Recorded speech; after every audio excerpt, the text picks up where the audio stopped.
Speaking of petty, I got a petty. Reading in progress. We started the day with some pettiness. We started with it. Stopping in, we been tapping in, we ain't never late. Dropping gems, we been locking in. Now let's elevate. Took L's to win, running laps again. It's a steady race. People's champ, boy, yeah, you know I've been a heavyweight. Stopping in, we been tapping in, we ain't never late. Dropping gems, we been locking in. Now let's elevate. Took L's to win, running laps again. It's a steady race. People's champ, boy, yeah, you know I've been a heavyweight. Go. Recording in. What's going on? What's going on? Episode 64. Shout out to Nintendo. You know your boys is back in the building. Heavyweight bros over here. Per usual, I am your host, the 5XL Assassin, the diabolical diabetic. And to my right is the high yellow hitman, the freaking deacon, Coach Buck, my man, Coach Raisin. What's going on, man? How you doing? I miss you, man. I know you were. I know you were. We were kind of like mad that the dumpling thing didn't come out, but I felt that. I wasn't mad at it. You were. I know you missed it. Nah, listen, man. I know you missed me. I love it when we get back to potting, man. I know when you eat it. Our work schedule has been demanding and life has been running crazy, but I love the fact that we still make this time for this, man. This is the Zen garden here. It seems like everybody's trying to not let us do this too. Like I feel like the universe is trying to get us to not come in to get this done. But we do it for y'all. Ooh. I think more importantly, we do it for us. But like, we just glad that y'all here for us, supporting like us. A poster figure. Do that again. Uncle Sam wants you. How are you doing? I'm doing all right, man. Like, yo, look, it's like I wish I could say like it's been so long that I'm well rested, but I feel like quite the opposite. I'm tired, bro. Yeah, I'm tired as hell, man. I'm ready to go to bed. But you're still standing. I'm tired of getting this bread, bro. I'm tired. Just butter it up, slice it. Still standing, still strong. There you go. Get on your Antoine Fisher.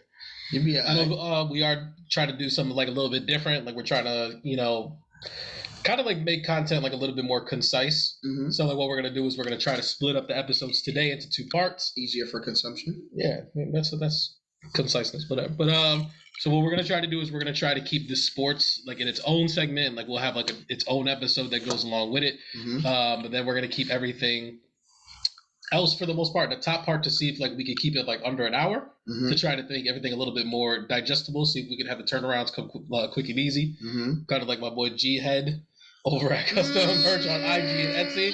You know what I'm saying? I was ready.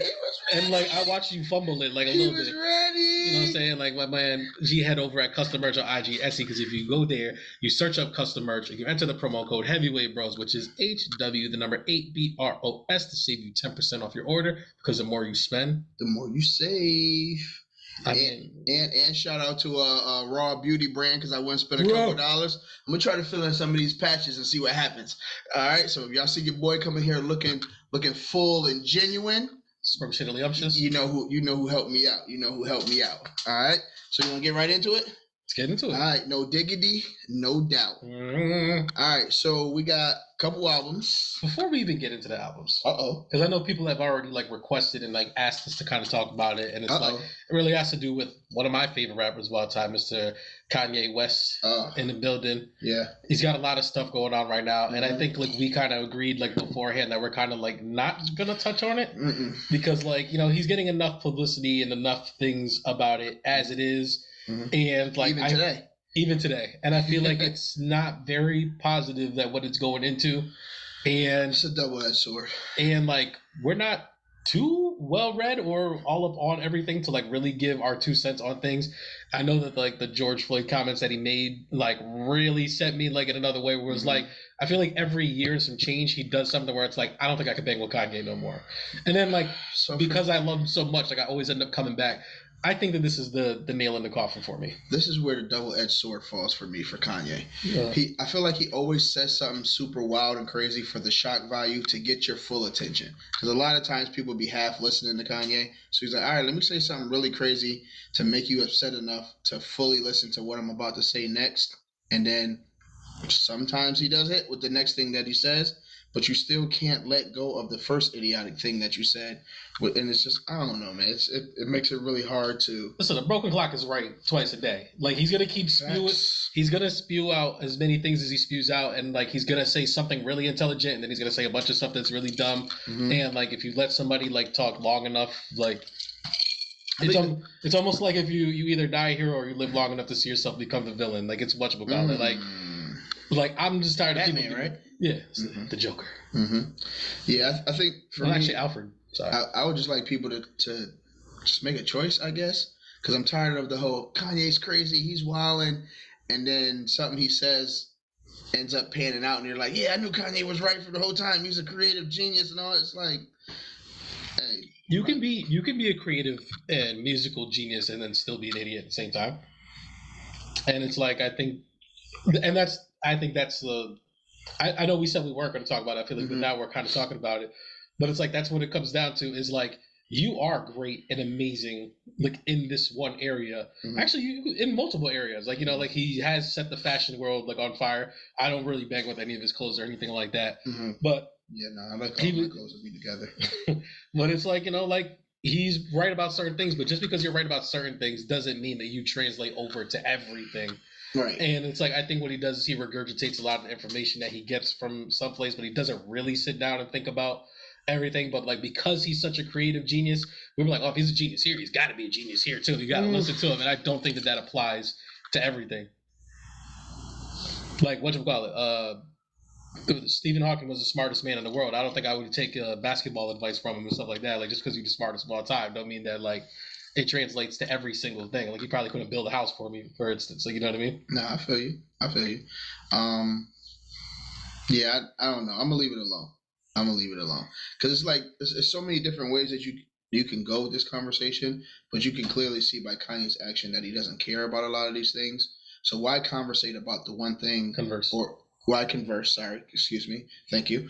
Why converse about the things that we feel important if it's not important to the person that we're conversing about, if that makes sense? Yeah. So it's kind of like, for example, oh, what does this do to Kanye's legacy? Well, he's clearly said he doesn't care about his legacy. He doesn't care what you think about him as a person or where this goes. He just wants to make sure his kids are set up for future and like how they get to live life. So it's like, what are we really talking about? I mean, so I'm gonna walk away from it. I will still listen to like his older music that like I love and cherish, but I think for the most part, anything newer that he puts out, Kanye. Yeah, it's like that was a whole different person, and it was like a whole different vibe, and like he actually had something important. He had important things to say back then, and like I thought, like at the time, like he was doing it better than a lot of other people were doing it. But then, like as time has went on, like I feel like a lot of that stuff has trickled down to his music, and like I didn't bang with a lot of his music towards this later round of stuff. So. It is what it is, and I think we spent way more than enough time on Kanye right now. I agree. So, like, we could move on. I know one of the albums that we listened to was, like, are they called the Migos anymore? Because it's, like, the Migos minus Offset, and, like, when I look feel like the Migos came from the three amigos, and now that there's not three of them, they should be called the Deuces or something like that. I don't know, but they're definitely not the Migos anymore. And... like how long were you thinking about that joke? I wasn't. That's off the top of the dome. That's how. You should have left it there. But no, I don't know. For me, it's like if I started a group and that group is not what it is, and we are a new form of something, then you know what I mean. Then you're not that anymore. But other people would beg to differ. So either way, they are the Migos minus. But I don't think that they are. I think like the album is called like Quavo and Takeoff's Only Built for Infinity Links. Oh, it's not called Migos? I don't think it's called the Migos. Oh, okay. And it's called Built for what? Only Built for Infinity Links. Which they apparently reached out to Raekwon the Chef before they named their album that, and he gave them the okay to name their album that. All right. So like I feel like that, because like that was the thing too. When I read that, I was like, I know they did not just call this album, but I think they just called it. Oh my goodness. I don't know why Raekwon. I don't know why. Forget it. Go ahead. Well, I was gonna say like. Did you listen to the album at all, or get to listen to any of it? I got through 4 tracks. Okay, so like, I mean, I don't know if you wanted to give your thoughts on them, or like you wanted to give my overall because I did listen to it all. So 2 of them I had to listen to. Okay. Because of the iconic music beats that they did use. They did. So one song they used the beat from 1-900 Hustler. Yes, very iconic Rockefeller beat. Yes. Off of the Dynasty Rock La Familia. Yes. Featuring Jay-Z, Beanie Siegel, Freeway, and I'm pretty sure is it a million? Is it a mill on it? Nah. No. That's You, Me, Him, Her. Yeah. With the M.I., the Hema. One of the worst verses of all time. Oh my goodness! Yes, that. Memphis Bleak. Yeah. So definitely, I could listen to that song right now and it's still. Oh my God! Absolutely. Are you kidding me? So as soon as I heard the beat come on, I was instantly drawn back. I was just like, oh my goodness! If this joint, it's not like I'm gonna wait to see how good it is. If this joint is not thumping from the first bar, I'm all set. And I was all set. I was all set. Mama, get this track off the track. Get this track off the. It's their opening track too. That's the opening track is the 1-900 Hustler sample. Yeah, that joint was bad, and I know it's like they don't go completely, like they don't like use the. I mean, they use the beat, but like they kind of like chop. They Migos it up, right? Where it's like they speed it up and they put it up to their BPMs that they usually do. Right. So I was just like, I was kind of happy they did that because hearing that genuine beat with what they were connecting to it just was not good. I'm not gonna lie, I wasn't feeling that track either. Like I think that they could have went harder on it, and like they didn't, because like I feel like I think they could. You are supposed to. You are supposed to. So we're gonna talk about this like on the next track because like I feel like they used a way more iconic song. Yes. That they sampled. So the next one they sampled was "So Fresh and So Clean" by Outkast, and they didn't Migos it up. They played the traditional setting of the song, and I think they killed that one. They did. They sped it up a little bit too. Like it was a lot smoother, like all the way through. Yep. But we keep saying they killed it. Get to it. Didn't they kill it? Take Off. No, they did not. This album should have been called The Takeoffs. This should be called The Unos. The Unos. Because like, I listened to the album all the way through. The Uno. I listened to it all the way through. I think I've listened to it at least 5 or 6 times. I listened to it for like a week straight. Mm-hmm. I enjoyed the album. I don't think it's great, but I do think it's very good. Mm-hmm. If anything, like I feel like this is the Take Off. Like if you didn't think Take Off was nice, like the whole time I'm just like, has low key Takeoff been like one of the illest rappers like for like a long time? Like we just haven't been paying attention to him. I just feel like he was on an NBA team when a star player got injured, so it's like, you got the green light, fam. But the thing is, like, I never thought Offset was all that good. But then like you take Offset off, and then like you just put more of a focus on Takeoff. And like, you know what I really think it is? I feel like we're saying off a lot. You know what I really think it is they keep making Quavo go first. Okay. And Quavo goes first, and you do the thing where you're just like, I don't know if I like this song. Right. And then Takeoff comes on, and you're like, ooh, actually, that was pretty fire. And then you're like, actually, the song wasn't that bad. Because I think that's what they're missing is like with the Migos, when there's 3 of them. The Uno. It's a little bit different, where it's just like, you get whatever you like from Takeoff, you get whatever you like from Offset, and then Quavo kind of stays in his own box, where he does the hooks, which he's really, really good at. Like every time he does the hooks, like I think he kills it. Hooks and ad-libs, baby. Hooks and ad-libs. But I think when you give him like the full 16, it's a little bit out of his wheelhouse. And like it really exposes him quite a bit. Like he does really good bridges too. Like where it's just like he's gonna say a couple things in the middle, and it's like that's the stuff that gets you going, that leads into the next person's verse. Yeah. And then, but like I was very surprised by how much I enjoyed Takeoff on this album. I was like, yo, this dude is nasty. Yeah, Takeoff is definitely he rapped on a So Fresh and So Clean Outkast beat, and I was like, this shit is fire. And he made sure to pay homage too, like because he's at the hit of the "We Are the Coolest" like on the planet. Right. And Mama, and he was he used the Anne Frank bar. He's like, I love who you are, love who you ain't, the Sodium Frank. Yeah, so he went all through. He said, let's head to Greece and hang out for about a week. So it's just like not only are you killing the beat, but you're paying homage to the people that said it was okay for you to use this beat. And he kept that Atlanta swag with it. Like Takeoff is putting the team on his back, but because of that, the album is mid for me. Yeah, and like you only heard like the 4 songs. Yes, but I think I know what the rest of it entails. I think the best this song, is a solo album. I think the best song on there is the song "Bad to the Bone," which I think is their lead single off it. I can't think of who the artist is that's featured on it with them, but it's like I think that it perfectly encapsulates like it does like it's Quavo at his best, it's Takeoff at his best. the feature was kind of Takeoff still carried. He's 100% carried. He's 100% carried. And it was like, I don't think this is a broad shoulders. Come on, Quavo, I got you. You ain't that. I don't think this album is a must listen to. I don't think it's a an instant classic or anything like that. But I do think it's smooth, and I think it has its place. I think the Fresh and Clean might be the only one that enters my playlist. And then that was crazy because like when you first heard the beat, you were like, they didn't. Yeah, and I was like, they did. Tight. But it was like I was already tight because they had messed up 1-900 Hustler. Yeah. So it's like, oh man, this is just another one you about to mess up. And then I was like, okay, all right. So like, not damaging, it's not terrible. This opens up like a bit of a I don't want to say Pandora's box, but a box in general. That like I feel like people always, I feel like when they hear something, they ask me about it first because they already know. Like they're always like, oh, you don't like samples, or like when they sample these songs, stuff like that. And like I'm always like, no, I'm the complete opposite. I like when they use samples, but like when you take a sample and then like you make that your song and like you're resting on that, and it's like you don't really do anything different or you freak it and stuff like that. That's the type of stuff that I don't like. But like when you take like a beat or like a sample and then like you like, I mean, like great. One of the biggest examples of that is Super Freak and then Can't Touch This. It's like they're it's a sample. But it's like it's a completely different song. But it's like when you hear that doom doom doom doom doom doom, like you have a hard time just figuring out which one's which. Like they're just great. They're both their own great individual songs, and they're very different. Like you don't need to the Super Freak thing, but like DJ Khaled on the other hand, like I feel like anytime he does it, the whole thing is like we're just riding this whole wave. Like even like what's a new song like the Staying Alive? It's like ha ha ha ha, staying alive, I'm staying alive. It's like you're doing the same thing, and it's like you know what I'm saying?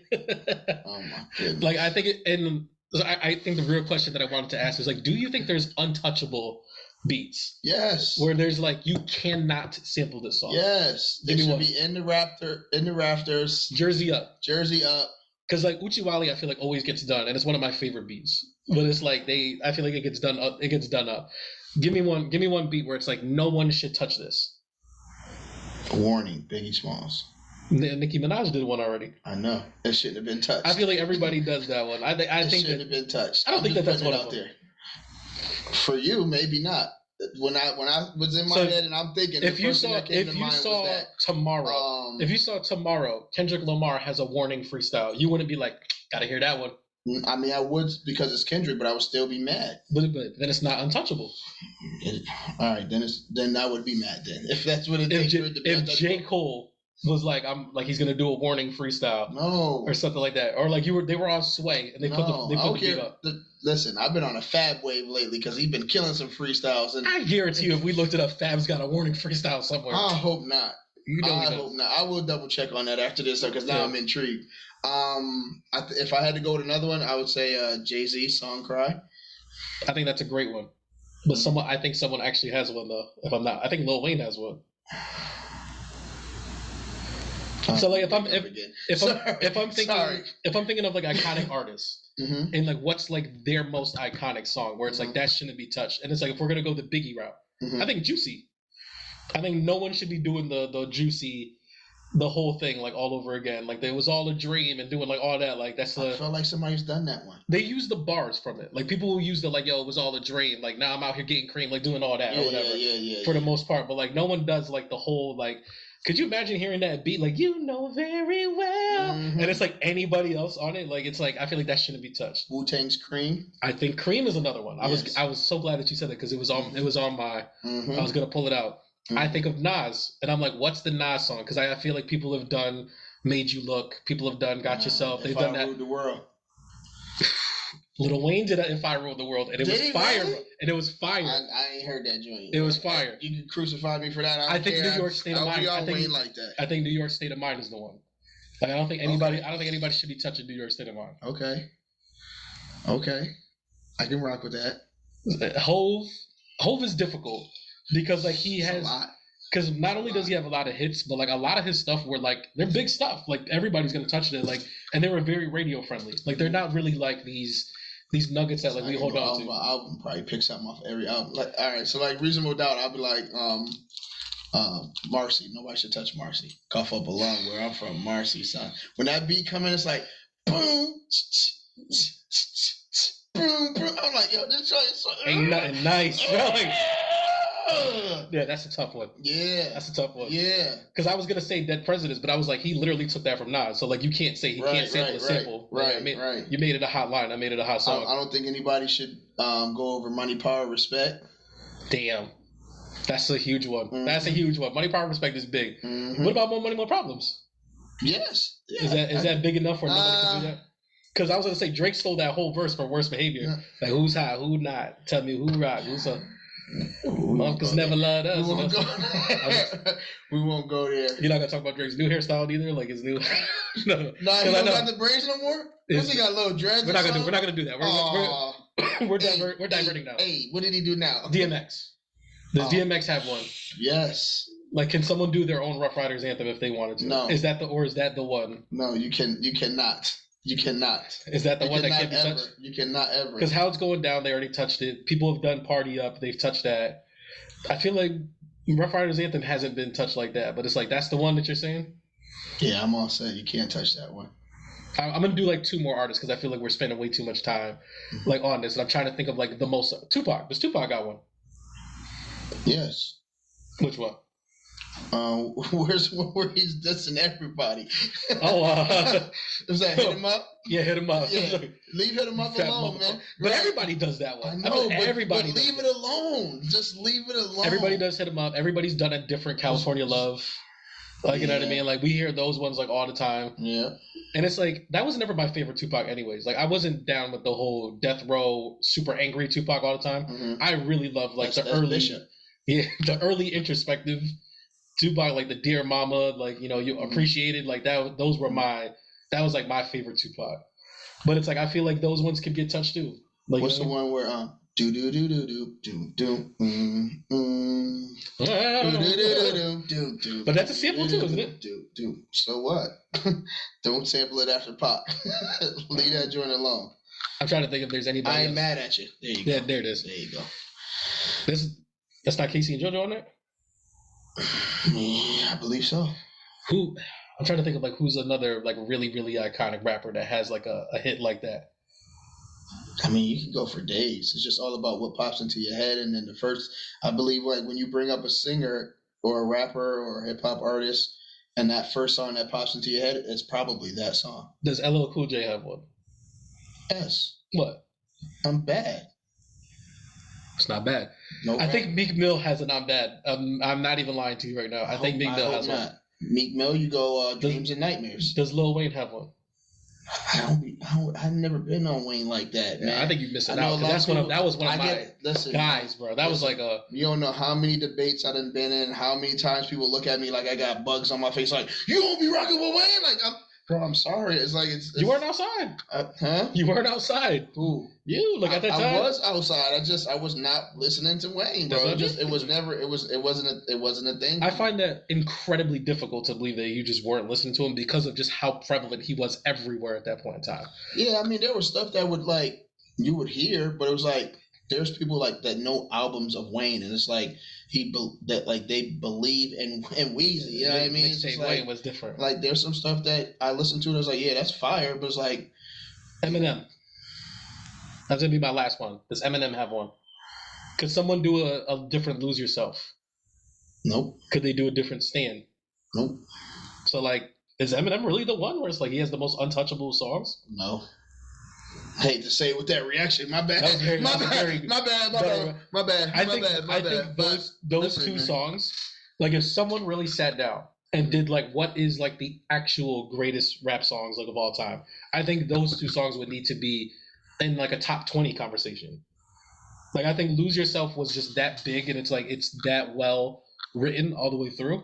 Mm-hmm. And then I think Stan is so original and it's so like the way all the way through, like the sound of the pen going across, like it was so just like incredible at that time. And I think people have forgotten about that Eminem. Yeah, but I think the reason you say like you could say a lot of his stuff is probably untouchable is because of like his style of music and like what he had to do to even stay relevant in the hip hop game is something that only translates to his style, you know what I mean? So yeah, just like he's the only one that couldn't do that. Exactly. You know what I mean? So it's not all about I don't know, man. If I heard that J. Cole's got a Stand, I kind of would be like, I gotta hear this one. It's like, I feel like he's just he's the. What's the thing I'm looking for? Where it's like he's the MacGuffin of all this. Where it's like if J. Cole's doing it, I'm like J. Cole did a Sorry Mama. I'm just saying. Oh, where? I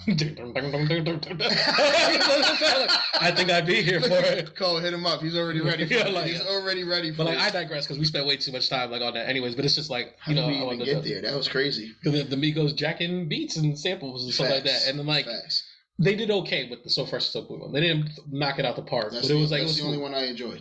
That's the only one I enjoyed. At the end of the day, I think the album is smooth. I think if you're a fan of the Migos, and this is right up your alley. If you're not like the biggest fan of their style, I don't think this is gonna convert you. But otherwise, it's a cool listen to. I just don't think it's the greatest thing of all time. Mid. I don't know if it's cracking my top 5, but it's probably one of the better albums I've heard this year though. Mid. I'm just saying that. The other release that we had, or the other album that did drop, is my man Jeezy's back out and dropped a surprise album, The Snowfall. How far did you get into this album? I got through it. All the way through? Yeah. One time? Yes. Okay. You look like you have some thoughts. Somebody brought out the snowblower because this shit wasn't hitting for me, wow, man. Didn't do it for you? It wasn't hitting for me, man. It's but again, I wasn't yes, there are some Jeezy songs that I like, but it's more of just these were his prevalent songs, so it's easy to get not attached, but enjoy those songs. But as far as hey, I'm about to sit down and get through this Jeezy album, I literally did it because you told me that it was out and it was content worthy. But I struggled to get through it, man. I'm not gonna lie to you. Okay. I'm not gonna lie to you. There were a couple ones that I was just he kind of went off, but it was nothing that I was just yeah, I want to keep this one on my playlist. When I get on my bike, I want this in my ears. It was none of that. I had the complete opposite reaction to it. Okay. And on the other hand, I feel like I must digress. I'm a huge Jeezy fan. Mm-hmm. The Thug Motivation 101, that album came out when I first got my car, and it was just it will forever be ingrained in my system. It was I bumped that joint for an entire year. He's I'm telling you, yo, Jeezy like to drink, Jeezy like to smoke, Jeezy like to mix Arm & Hammer with his coke. I lived young Jeezy for the longest time. I love every time that he drops. I think he also played things very safe on this album, as well. Mm-hmm. I thought the beats were amazing on here, though. It felt great hearing DJ Drama beats again. He's been on quite a run. Mm-hmm. He did the Tyler, the Creator, Call Me When You Get Lost album. Mm-hmm. He did the Dreamville D-Day album and stuff like that. And I feel like this new DJ Drama resurgence that we've been having, I don't think he's really missed like that. At the same time, I know Point well made. I think people really, really love the Tyler, the Creator album. I thought it was good. I didn't think it was as amazing as everybody thought it was.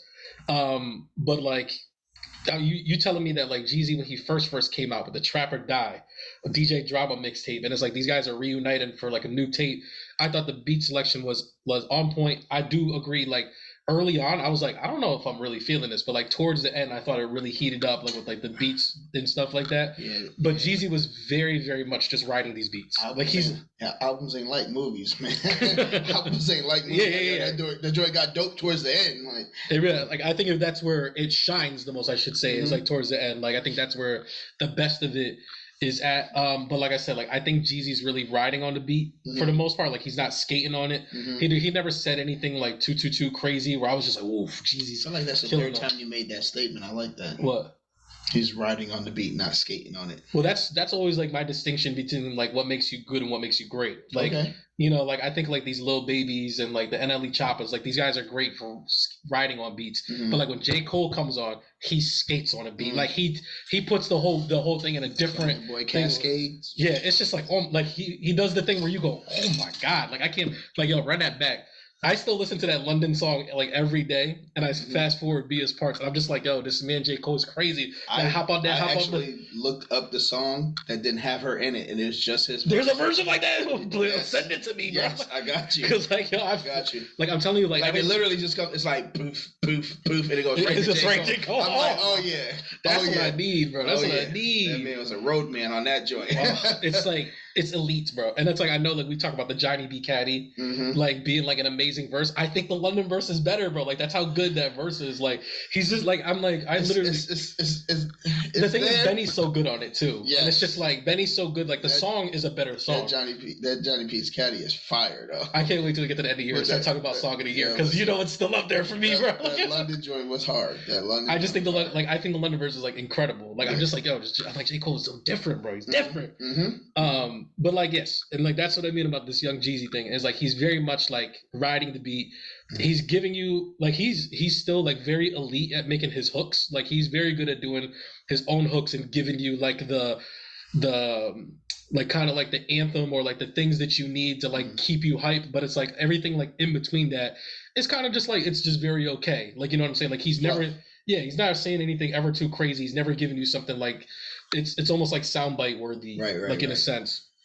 So like I did think this album was better than the Migos album, and like I did like this album like a lot.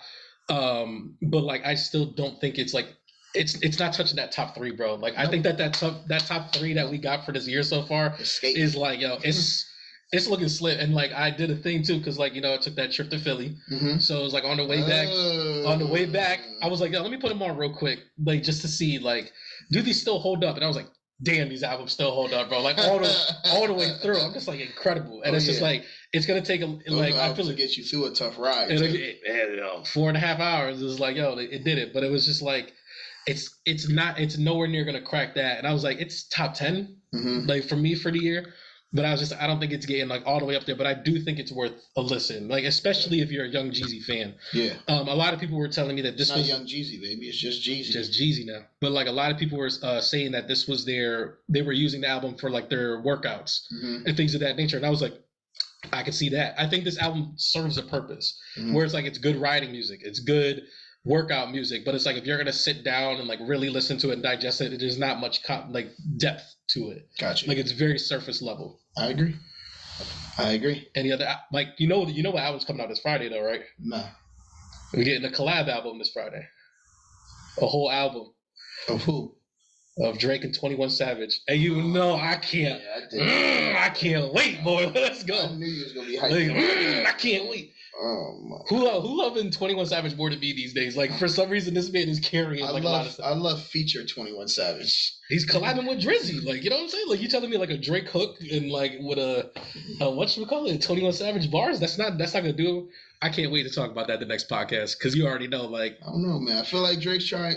I don't know, man. I feel like he's trying to come from our homie Cole, man, because a lot of what 21 was doing and his resurgent came through the Cole avenue. You know what I mean? And now this man's like, I need a resurgent as well, so I'm gonna take the 21 route because it worked for Cole. Like, yo, stay up on man. 21 Savage has a pretty high approval rating right now. Yeah, so that's what I'm saying, man. A lot of people didn't like how honestly, never mind.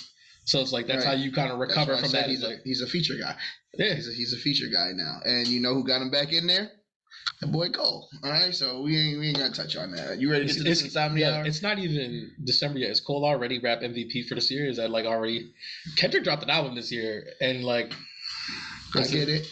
Cole's MVP. I'm just saying. I just want to hear you say it. That's all it is. I get it. I'm. You know where I'm at with it. All right. So like, what are we moving up? Insomnia hour. Ooh, wake me up. I'm still waiting for the old lady, man. I love that one, man. The old lady from Sing. No, wake up. Look at that. Is that the words, or you just went with that? No, that's what it is. But it's just like I'm trying to do it like in her voice. Yeah, with the eye cocked the other way. All right, so Finale Frenzy. Finale Frenzy. I'll let you go ahead and get your first one out there. I would say, do we even want to talk about the shows that are still going on, or like, or we just want to get straight into like finale talk? Let's just do finales. I like finale talk. All right, so we'll get yours out the way because I know that one's straight for you. So you're not watching it. You're not gonna watch it. It's She-Hulk. I'm not. That's better. I'm not gonna watch it. I thought She-Hulk had a great season finale. For those who didn't watch it, like, I don't know what to tell you. In the finale? He was not. Okay. We had Hulk showed up. Abomination was there. And she did the thing that She-Hulk does in the comics where she breaks the fourth wall because, like, you know, all the things are going. And she literally stops it. She's like, this is terrible. And, like, this is the thing that Marvel does, like with all their finales, and that's not what we're doing. And she literally goes to the Marvel office and has them change her finale, like in the middle of the finale, and it has like a little dope wrap up. Daredevil shows back up, and like like they have like their own thing. Who has a TV show and a movie coming out soon, right? So movie coming out? I know his show is getting brought back. Daredevil Born Again. Maybe that's what it is. Maybe it's a TV show, not a movie. They're reviving the show. I think they brought the whole cast back from the Netflix series for the most part. That's dope. And I think he's set to appear in the new Spider-Man movie. That's where we're gonna see him in the movie form. Got you. And I think She-Hulk, they're saying that her next appearance is going to be in the Thunderbolts movie. It's either the Marvels or the Thunderbolts. I can't remember which one, but she'll be in that, and then of course, like she's gonna wind up being in like the Secret Wars. And it's gonna be the character from the TV show. Yeah. Okay. All right. On to the finale. Or was that it? I mean, that's pretty much it. Because it's like if you don't watch the show, like none of this means anything to you. Like, you know what I mean? I thought it was very well done. I thought like they really stuck the landing. I think She-Hulk is in the upper pantheon of like these Marvel TV shows that come out, which isn't really saying much because like a lot of them haven't. Landed perfectly, and she says that herself in there.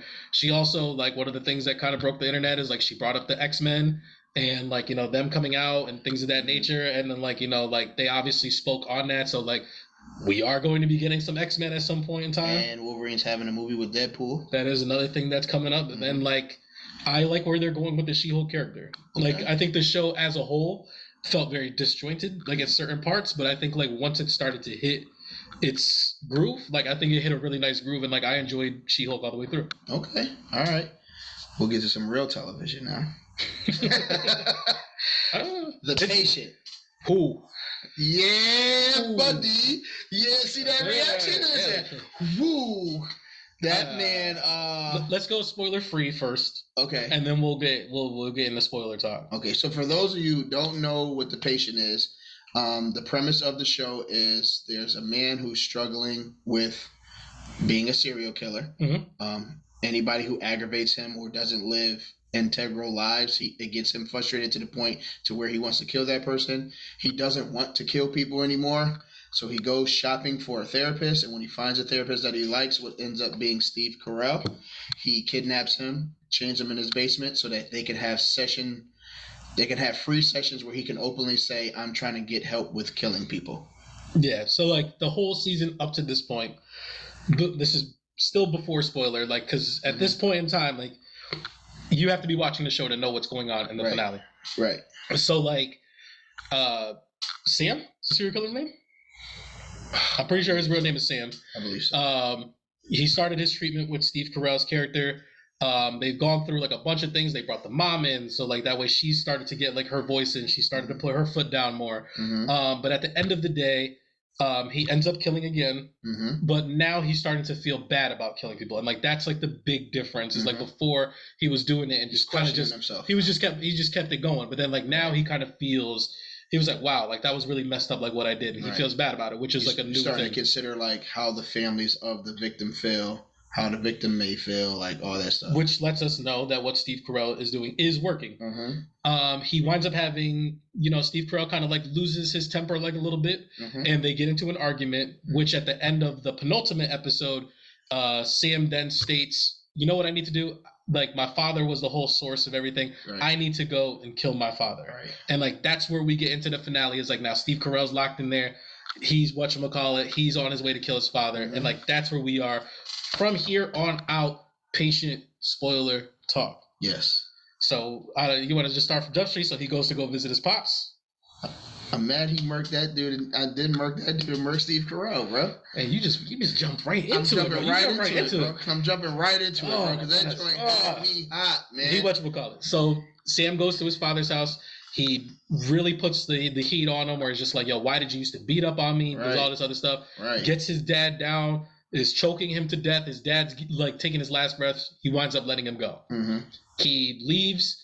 He goes to Steve Carell, tells him like what happened, and he's just like, yo, I didn't kill him. So then they have the conversation of like, why didn't you kill him? And like, and he really starts to feel like he's getting better. And Steve Carell lays it all out for him.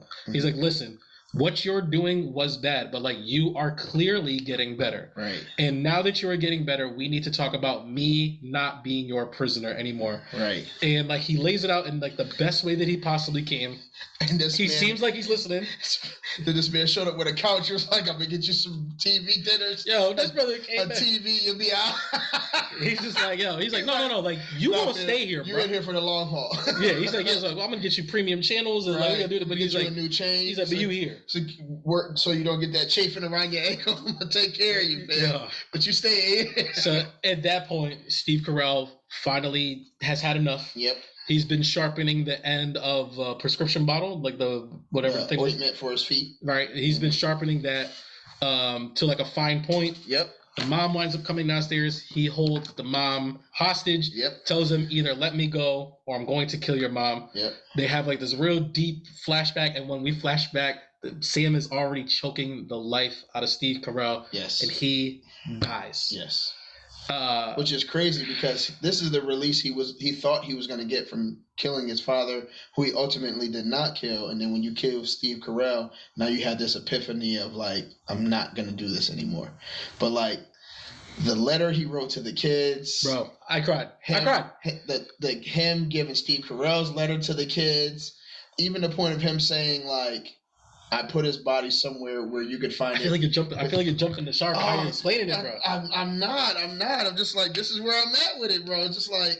So Steve Carell dies. Yes. And like normally, like what he's been doing, he's kind of just been burying these people that like he's killed. Mm-hmm. So nobody could find him. But he, finds the letter that Steve Carell had originally wrote to his kids because Steve Carell had figured out. He's like, yo, listen, I don't think I'm going to make it out of this situation. So he kind of writes like this final farewell note to his kids. Mm-hmm. Sam kills Steve Carell, is getting ready to bury him, and then kind of has like this whole, I guess you could call it an epiphany, where he just like, he feels really bad about it. So like he winds up dropping the notes off to Steve Carell's children. Mm-hmm. He leaves Steve Carell's body in a specific place to honor his Jewish heritage. Mm-hmm. And like the ensuing like finality of it, we see Sam go, and then he chains himself up to where Steve Carell was chained up because one of the final things that Steve Carell said to him is like, you need to like literally be stopped from doing these things or whatever. So like he's just like, the only way to stop myself is to chain myself up, and he gives his mother the key. Yes.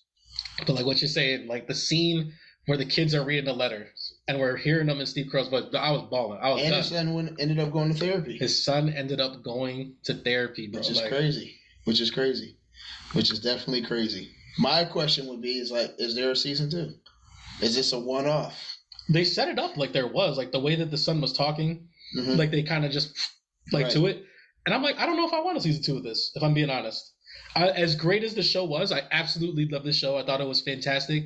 I was like, I don't think I need more of this, though. Like, now that Steve Carell's not in it, I feel like that was the whole reason that I was in it for. I was like, I could give two shits about what the son's doing. Right. You know what I mean? Right. It's just like... Show was fire. It was fire. But, like, there's a lot to it. Like, I have to ask you, as a father, when you're hearing, like, the things that he said... Oh, come on, man. Like, when you hear him, we're not doing this tonight.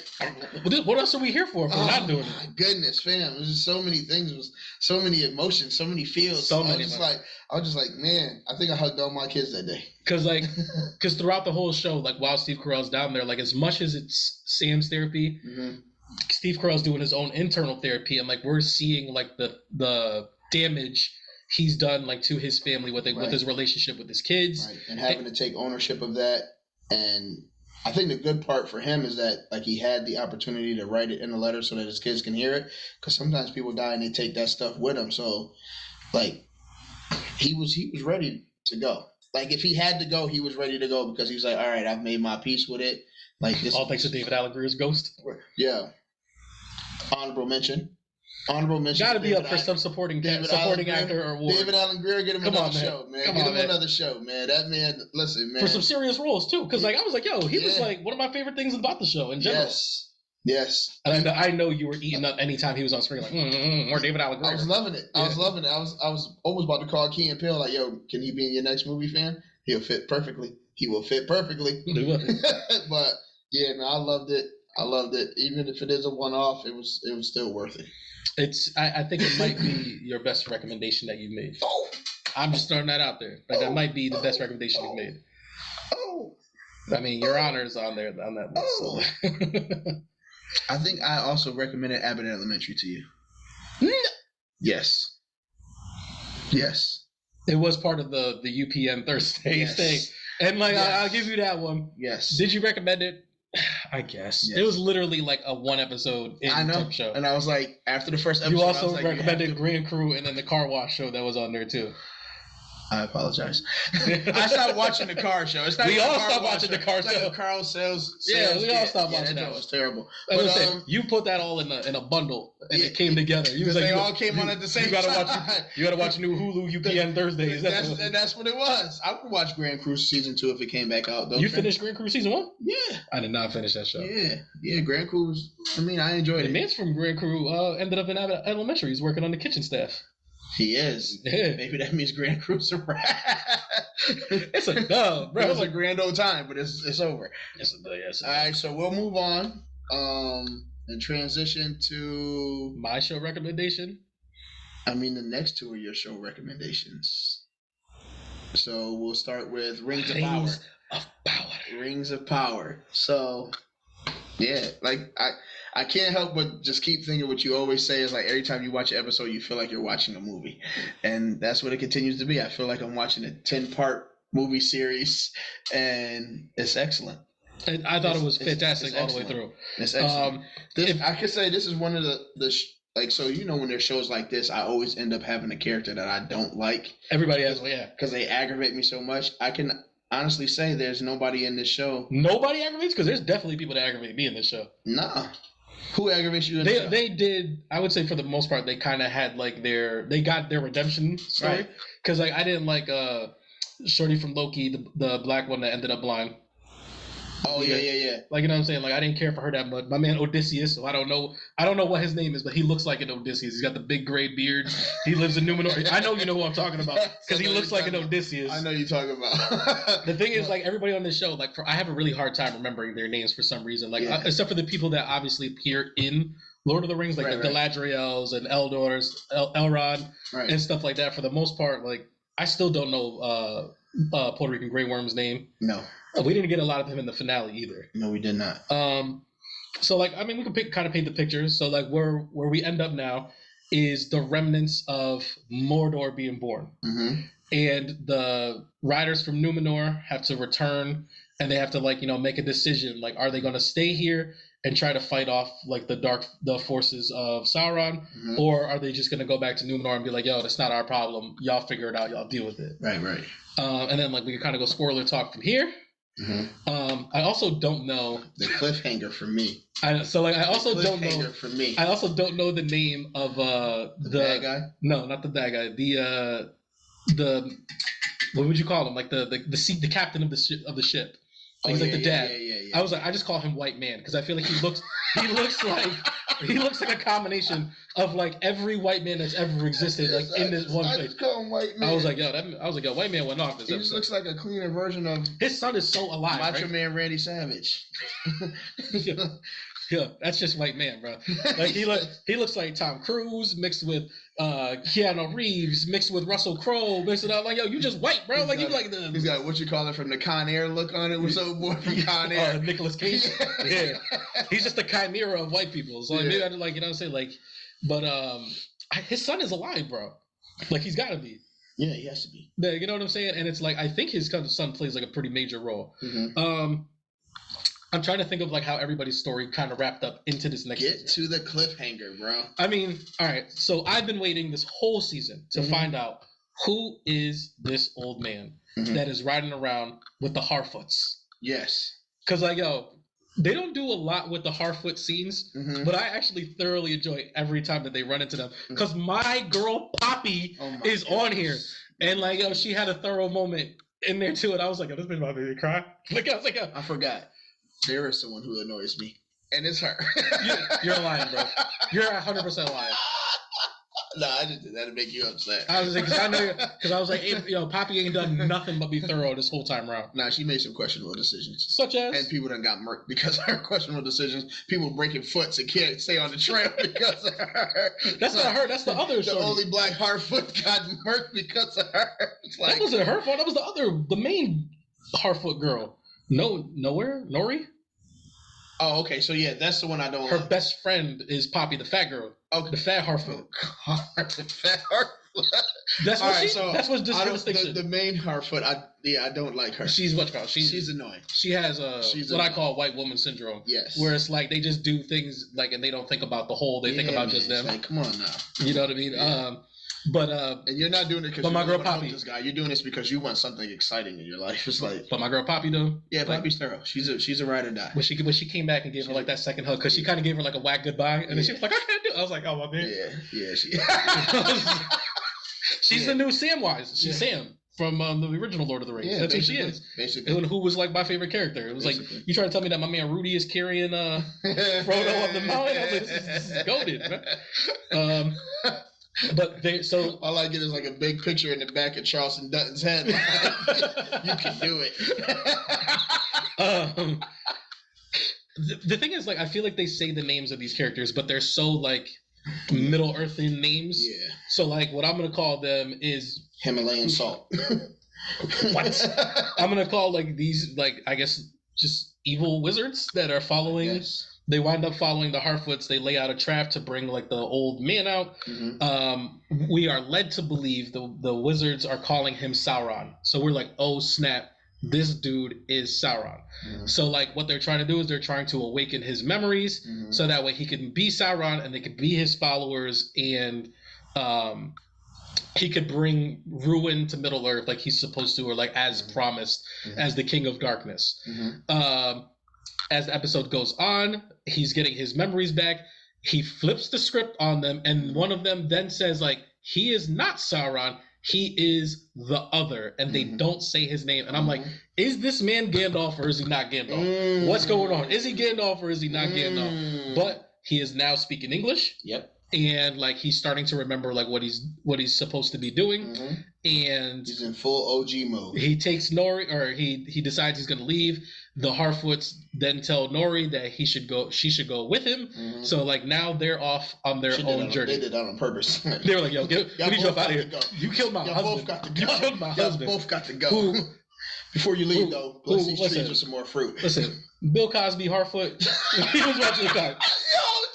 I don't know his name, but he's Bill Cosby. Is he not? This person Cliff Harfoot. Yeah, this brother's tripping, man. I think you need to go. This brother's tripping. You don't belong with the Harfoots. You need to go. Stop. You don't belong here. Your destiny is greater. Talk about, man. Yo, flag on the flag. Flag on the flag.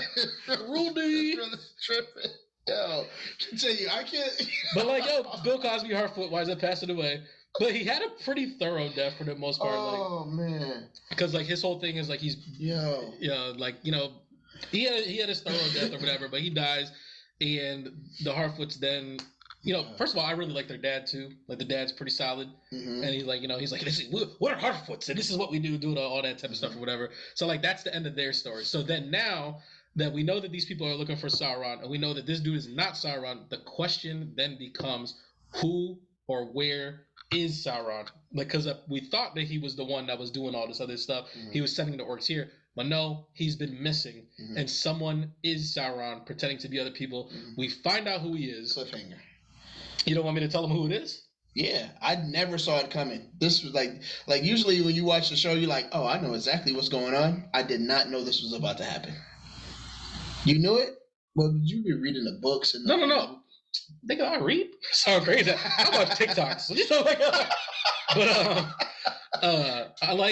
I don't want to say that I saw it coming that this character was Sauron, but like the whole time I'm like, there's something off about this dude. He's not who he says he is, type of deal. So like the whole time I've been trying to figure out who is he.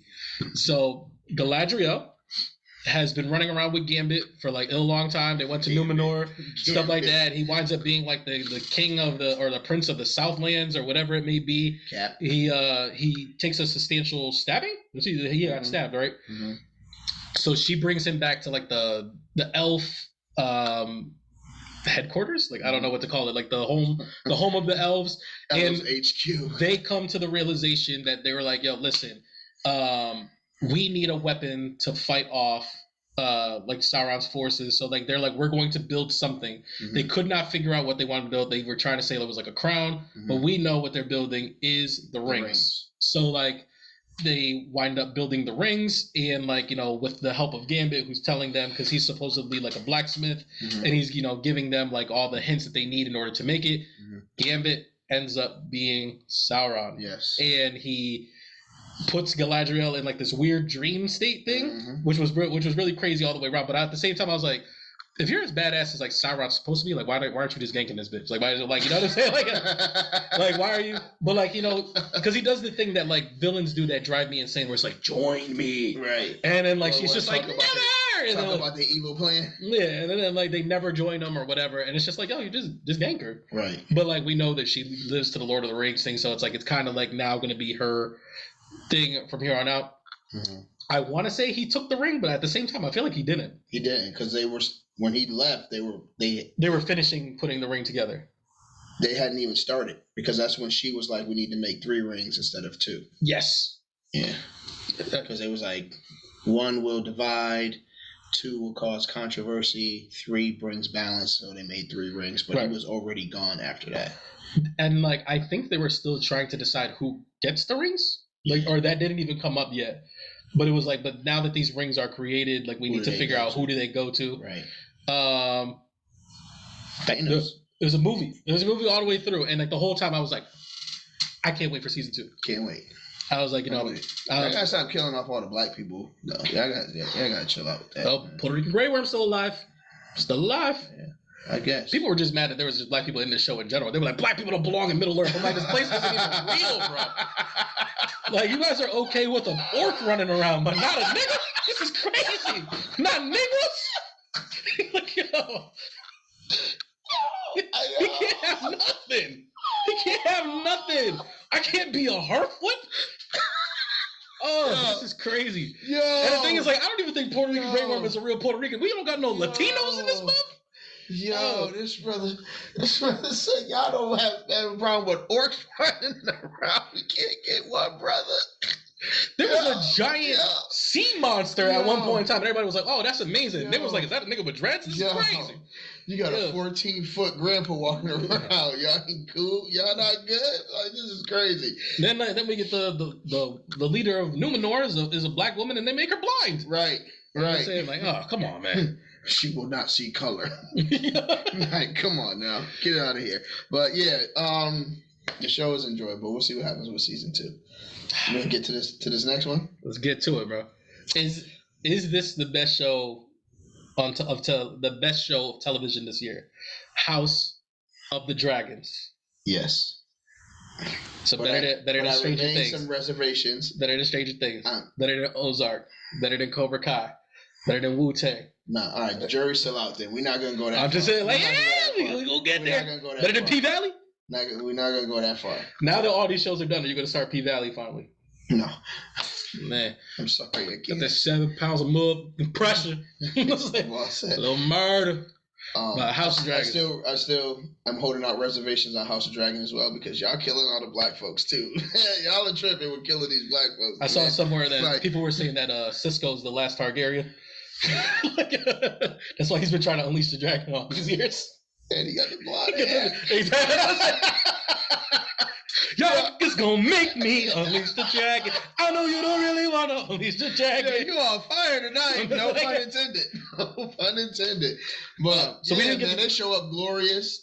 They kings and queens and princes and princesses. They got they thick, great, gold locks, which you know is definitely a signature of Pure, which Homegirl does not have. All her babies got brown hair. You know what I mean? You out here them strong boys. Out here thotting and buying the strong boys. He always calls them the strong boys, like Sir Harwin Strong. Yo, listen, I'm like, yo, this nigga's dirty. The craziest thing is when the queen said, "I want to see the baby right away," and she was just like, "Keep trying. You'll eventually get one that looks like you." I was like, "Dang."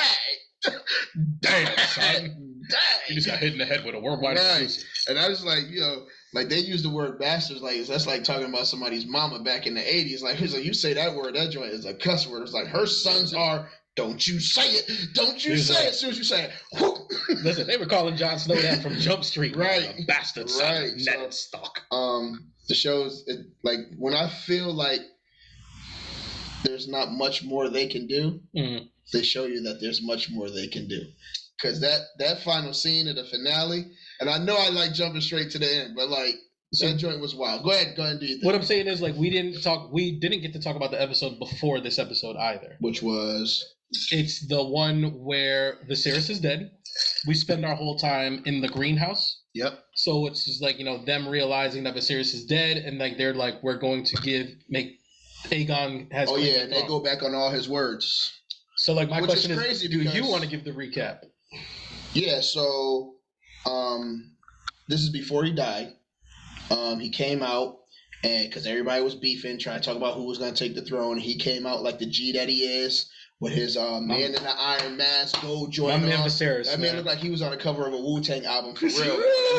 Yeah, that man came out with the gold joint on, and he took it off like, yeah, just so y'all can see my face when I mean this. He pulled the knife out too on the Valerian brother. He was like, yo, bring it up here. Right. I was like, yo, you could barely walk. Right. So, but he basically said that his daughter's children are gonna marry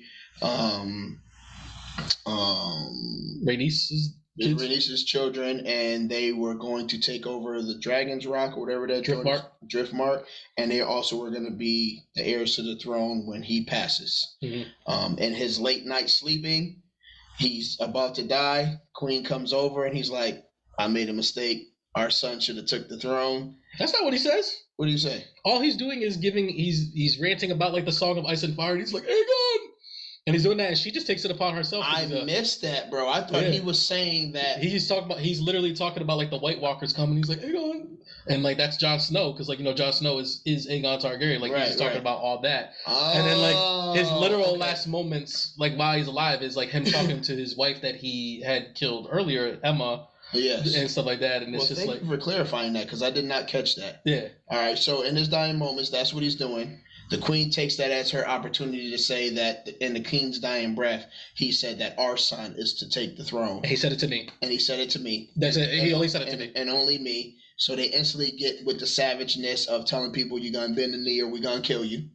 And yo, that whole scene in the throne room where the old dude starts to say something, he's like, I said sit down. Yes. His body. You are not leaving this room. You are not leaving this room. So until you swear allegiance. Right. So that's what they basically do. And they basically form a coup and kidnap the Iron Throne and take it for themselves. And now it's like, all right, now Rhaenyra is trying to find out what allies she has left before they decide on exactly what's going to happen. They have the big meeting of like, y'all took the throne by force and you wasn't supposed to. Before we continue, one of the dopest things in this episode, the war table.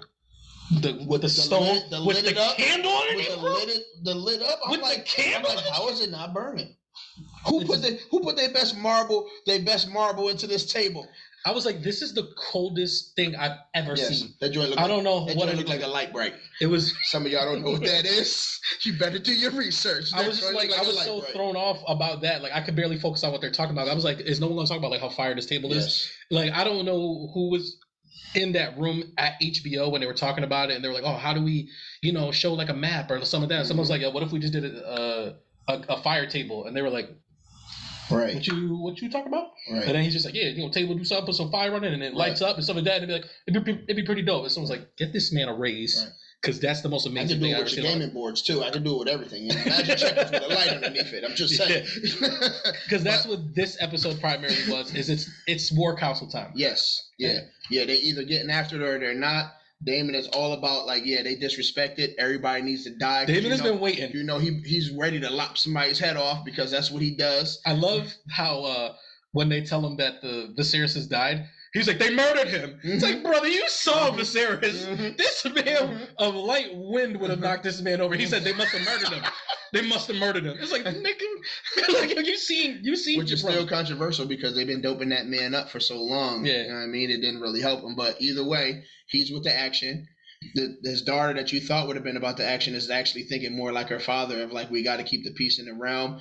I do want to attack, but we got to be super strategic about it and making sure that we're not blowing everything up. She was very okay at what she was considering their offer. So like they come to her, they give her the offer of like, yo, listen, let us have this throne. Are we spoiling now? Nah. What you got? Nah. Keep going what you were doing, and then we'll get to spoiler talk. I forgot where I was going. They're at the war table. They're counting their allies. Yeah, right. They're really like trying to figure out like can they handle this war for the most part. And then they finally meet on that iconic stone wall that everybody meets at on Driftmark, and they're just basically like, "Are you gonna bend the knee? This is what's happening." And she's like, "My father swore allegiance to me and my children, and now you guys are trying to switch up on that." They draw swords. Dragons is looking at dragons, and it's just like Damon's with it. Damon's the first one to pull out. Like if this was modern day, this man had his gun out, cocked, ready to go. And that man's just like, we all about it. He's like, yo, move. Move. You know who remind me of?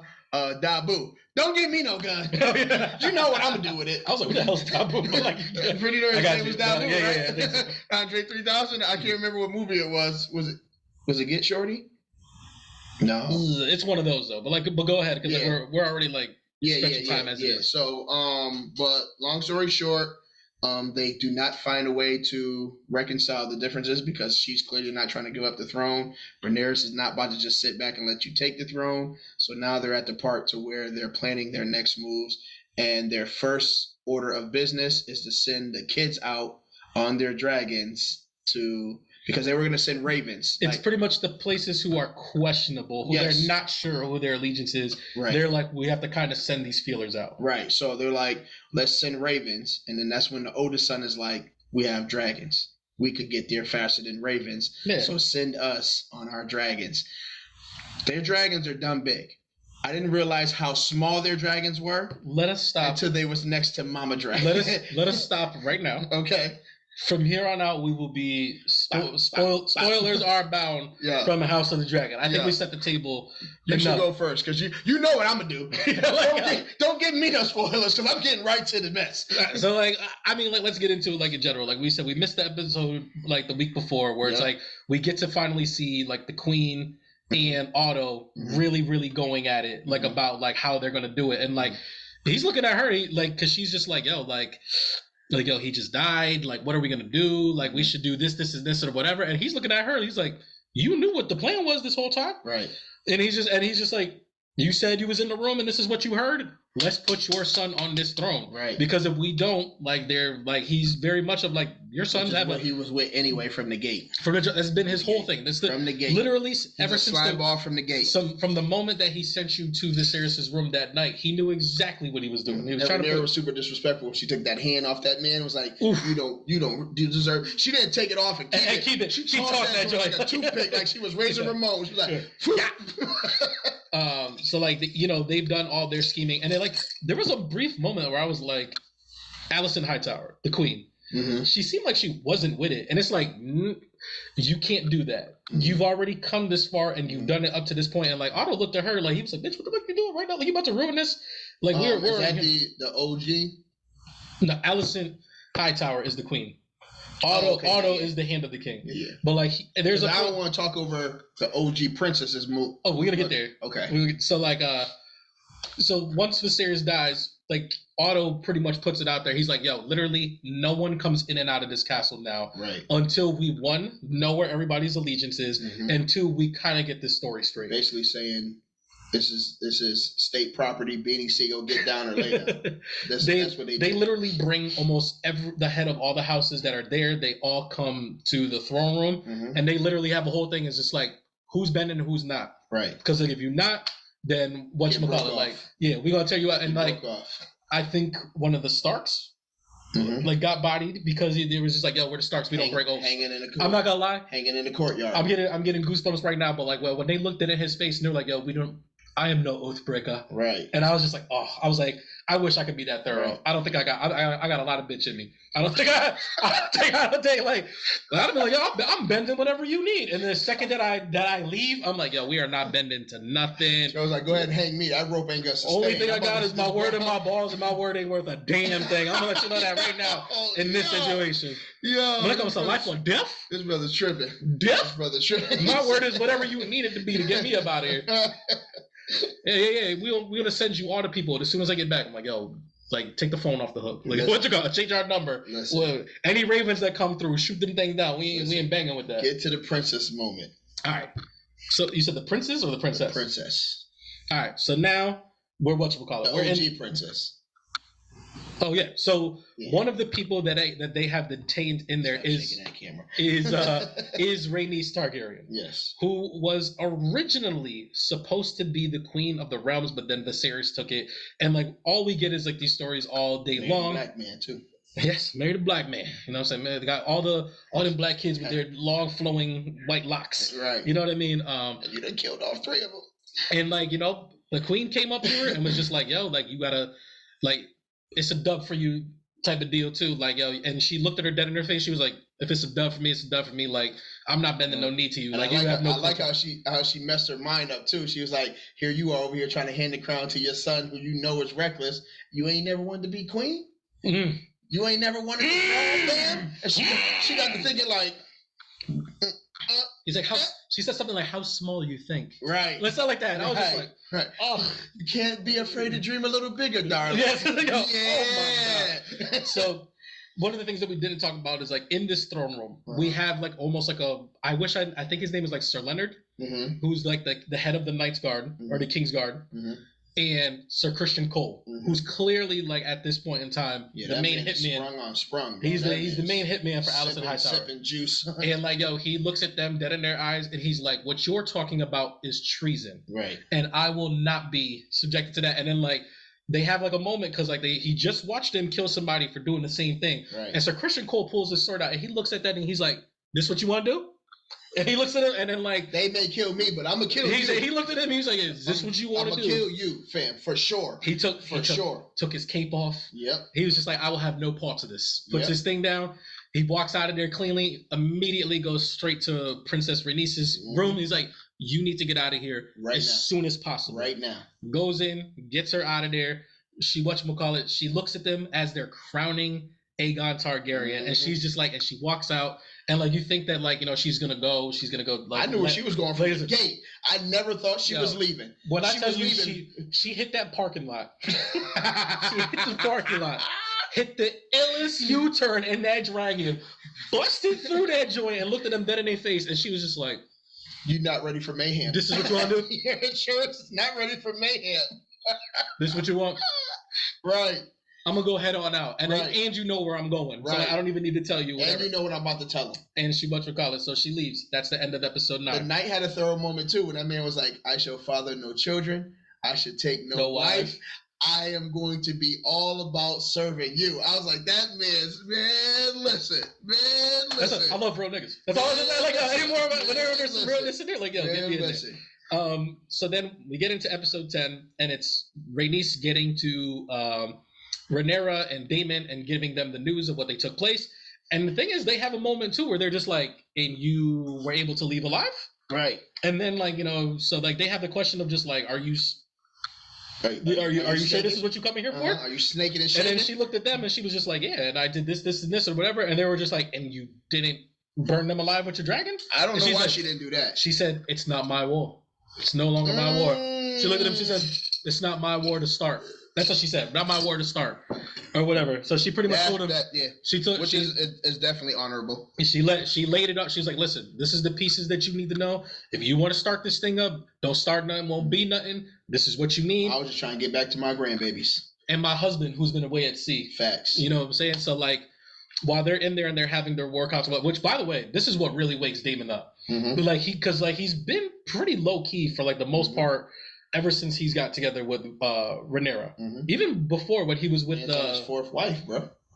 Yeah, like I guess he's content, but it's like, you know, he's a little bit stir crazy. Like he's a warrior. He lives for war. He went for Ike Turner on that girl. Yeah, he did. And like, you know, a lot of people were, I guess, like were pretty upset about that. They were like, "Oh, they ruined Daemon's character. Like, why would he do that to Rhaenyra?" I'm like, he killed his last wife. I was like, this is the thing is. Or his first wife. Yeah, but the thing is, like, he's been doing that to literally a bunch of people, but they're characters you don't like. Right. So now that he's doing it to a character you like, you're like, "Oh, they're ruining Damon's character." I was like, "No, this has always been Daemon." Chop the brother's head off for calling their kids bastards, which they are. Everybody keep fronting like these kids belong to JoJo and they belong to Tom. Yo, when he looked over at Rhaenyra, she gave him the head nod, and he said, "Took that man's head off." That was dope. Right. But then, so like. His whole thing is like, we need to go to war. We need to go to war. We need to go to war. Rhaenyra is the only person that's being like, "Yo, maybe we go to war, but like let's try to see like if we can somehow avoid this. Like, is being on the throne that important? Because to her, it's really not.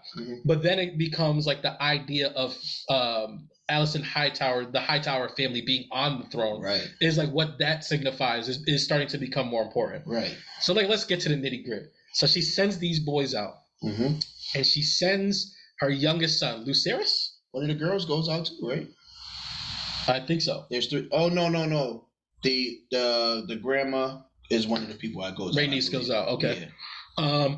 So they send Lucerys out, and he has to go to the Baratheons. Yes. To get they need to know. They're like, listen, the Baratheons promised us. They swore an oath to us that they would be on our side if anything took place. I need you to go there, remind them of their oath, so that way they can be on our side during this war. This man walks in, and One-Eye Willie's waiting for him.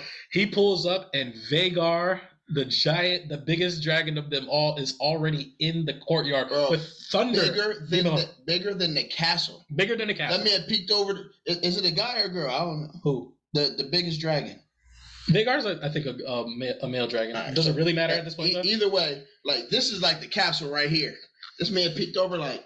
He did like a yawn. Yeah, that man looked over was like, I ain't worried about y'all. I ain't worried. If you could fit in the castle, you're not big enough to rock. That brother was laying outside the castle. I'm gonna let you know right now. I know that we're supposed this is supposed to be like his nut up, like I ain't no bitch type of moment or whatever. I would have turned right back around the second that I saw. I'm like, oh, because if Vhagar's here, that means Aemon's here. Yep. And if he's already here, then I'm gonna let mom know right now. I'm gonna let him know right now. I'm gone. He walks into point number 2. When you shake the bacon, did your best Top Gun? All right, we're gonna get there. We're supposed to be gone. We're gonna get there. Yeah, that brother's tripping. Lucerys took his best bacon. Was like the joke was like. Lucerys walks into the Baratheon throne room, and Aemon Targaryen, the younger brother, the one who's missing an eye, is already in there, and clearly he's already pled his case to. Why are you still laughing, bro? That brother's like long trying to hit Debo. That's a female. But like so, damn it, I'm losing it now. He's already waiting. The Baratheon is already there. He's already pled his case. So then he comes up and he tells him, he pretty much like, I'm sure that you ain't offered me nothing, man. Aemon came in there with the whole basket for him. Is like, hey, we need you on our side. Here's what we'll give you. Right. I'm gonna marry one of your daughters. We're gonna unite these kingdoms. You're gonna get some wealth out of this. Yeah. This man was like, what you got to offer me? I'm already betrothed. Like, I ain't taking nobody. And he was just like, yo, like, remember that you promised? Right. And then like he looked at him and was just like, yo, first of all, don't try to remind me about something that like my dad said or something like that. Right. And then he's just like, yo, and then you're gonna come up in here empty-handed while this man is offering me everything, and you're gonna sit here and look at me like I'm crazy for not being on your side. And he pretty much tells him, he's like, yo, go home. Right. So he's like, all right, bet. I'm gonna go tell my mom what you said, and we're gonna keep it there. As he's on his way out, Aemon Targaryen, like, he's just like, yo, stop where you are. And he's just like, you took an eye from me, so like you're gonna walk out of here, we're gonna do an eye for an eye, and I want you to take your own eye out. And it's like he takes off his eye patch, and you see the sapphire eye that he put in there, looking crazy. Looking crazy. Looking like an album cover. And then it's like Lucerys tries to put up like a pretty brave front. He's like, I'm not doing that. Like, you sound crazy. Like, I'm about to be out of here. Right. Aemon starts to get a little upset because he knows he's bigger, he's stronger, he's scary. He knows he's afraid of him. And he's been punking this man since they was kids. Right. Or they used to punk him. So like now that this is really just him getting his rocks off. So then he kind of bucks at him. He says, "Come here!" Like, like free smile, and like you start to see the child that he is. Right. He gets out, bolts, hops on his dragon, dips. Out of there. All of a sudden, you just see the silhouette coming up top, and here's Aemon riding Vhagar. And like, it's kind of like if this man was pedaling a little bike, a big wheel, and then this man just rode up on the Ford F-150 with like a Cadillac Escalade, just like it's kind of like in Goonies where old boy was riding the bike and they grabbed his shoulder when they was in the car and rode that thing up. It's like, that's how they pulled up on that man. Like, it was bad. So now we get like pretty much like Aemon is just like, just trying to tag him. Yeah. Just like, really trying to put some fear in him. Now, trying to mess with him a little bit. Lucerys loses him a little bit in there. But like, Top Gun. He's out of get to them mountains like that because he in the small. Bro, I didn't realize how small, because the dragon looked big when he on that joint. Yeah. But it's just like, Like, if I could give y'all a visual. It's like Muggsy Bogues and Shaq. Like, it's just like, that's like, you know what I mean? So, like, when they could dip through the mountains, the other dragon like, you got your training wheels dragging on, and I want to let you know that, like, I got the full thing. Like, you know what I'm saying? Right. You're how to train a dragon. Exactly. But then, like, we both kind of get, like, the inexperience that both of them have on our dragons. Right. So, like, you know, Lucerys is kind of like, yo, like, let's bounce, like, let's go. And, like, his dragon kind of takes, like, a weird route, and then, like, because he's afraid, goes by Vhagar, blows fire in his face, which then pisses off Vhagar. Yep. And, like, you know, Aemon, for the most part at first, like, he's mad, but he kind of respects it. He's like, oh, you got a little juice to do. Right. Vhagar was not about that. Right. Vhagar is a war dragon. He's been through war before. Yes. He's done this thing before. Yes. And he's just like, oh, now you disrespected. Now I got to get you. Vhagar kills Lucerys and Aemon. Yes. So like the last scene that we get is Rhaenyra getting the news that her son is dead. The dragon is trying to tell that man Vhagar not to do it. He's trying to tell him. He's like, yo, chill, listen. That man Vhagar's like, bro, you just sit on me, bro. Yeah, you don't own me. I feel like you're gonna lose that dragon. I don't want to tell you what happens. I don't want to tell you what happens. You already told me without telling me. I didn't tell you nothing. I know who's gonna take it too. So like, I know who's gonna take that dragon. The last scene that we get is Rhaenyra getting that news, and then she's like, yo, it's time for war. Turns around with the tears and credits. So we are running into season 2.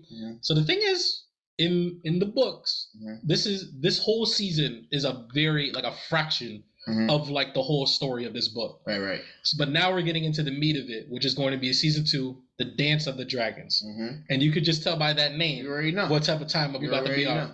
I didn't touch on a little bit. Daemon, for the most part, in this episode, he goes into these other things. He's been collecting these dragon eggs. Yep.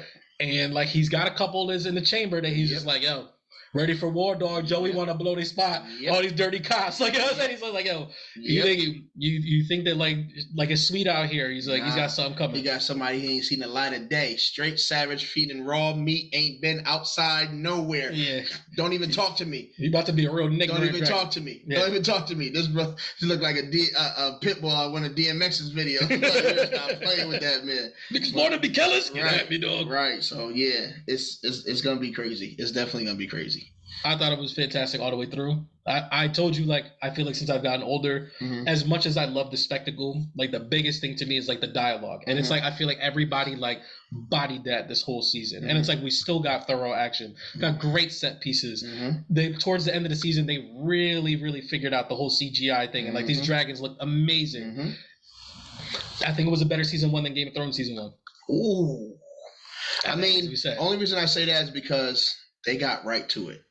Game of Thrones was like a development, you know what I mean? Because there was so many layers and so many stories they had to rock with. Like, it's the same thing. Yeah, but they getting right to it though. Like, I feel the stuff that you got that we got in these last 3 episodes, we probably wouldn't have seen until like season 2 or season 3 of Game of Thrones. But what I'm trying to tell you is like the House of the Dragon in general, like the story. Yeah. Like this little fraction is like the first 2 chapters of the book. Like this is nothing. You're just making my point. They getting right after it. This is nothing. Right after. Like this is almost like the equivalent of like the season 1 finale. I'm pretty sure is like Daenerys winds up like she gives birth to the dragons. Yeah, she goes in the fire and comes walking out. And comes walking out like you don't even see a dragon in the season. You just hear like like they're doing like that because she has the eggs or whatever. Right. But like that's what I'm saying is like that's it. Is like all they just did was like this whole time like we've been pussyfooting around. Is like what happens when Viserys dies? What happens when Viserys dies? Right. What happens when Viserys dies? Right. Viserys is now dead. It is now a war for this throne. It is. And like we're gonna see like who lays claim to it and like who winds up taking it. Game of Thrones. Yeah, man. Like yo, it's gonna be up there for me when we get to the end of the year. It is. It's gonna be up there.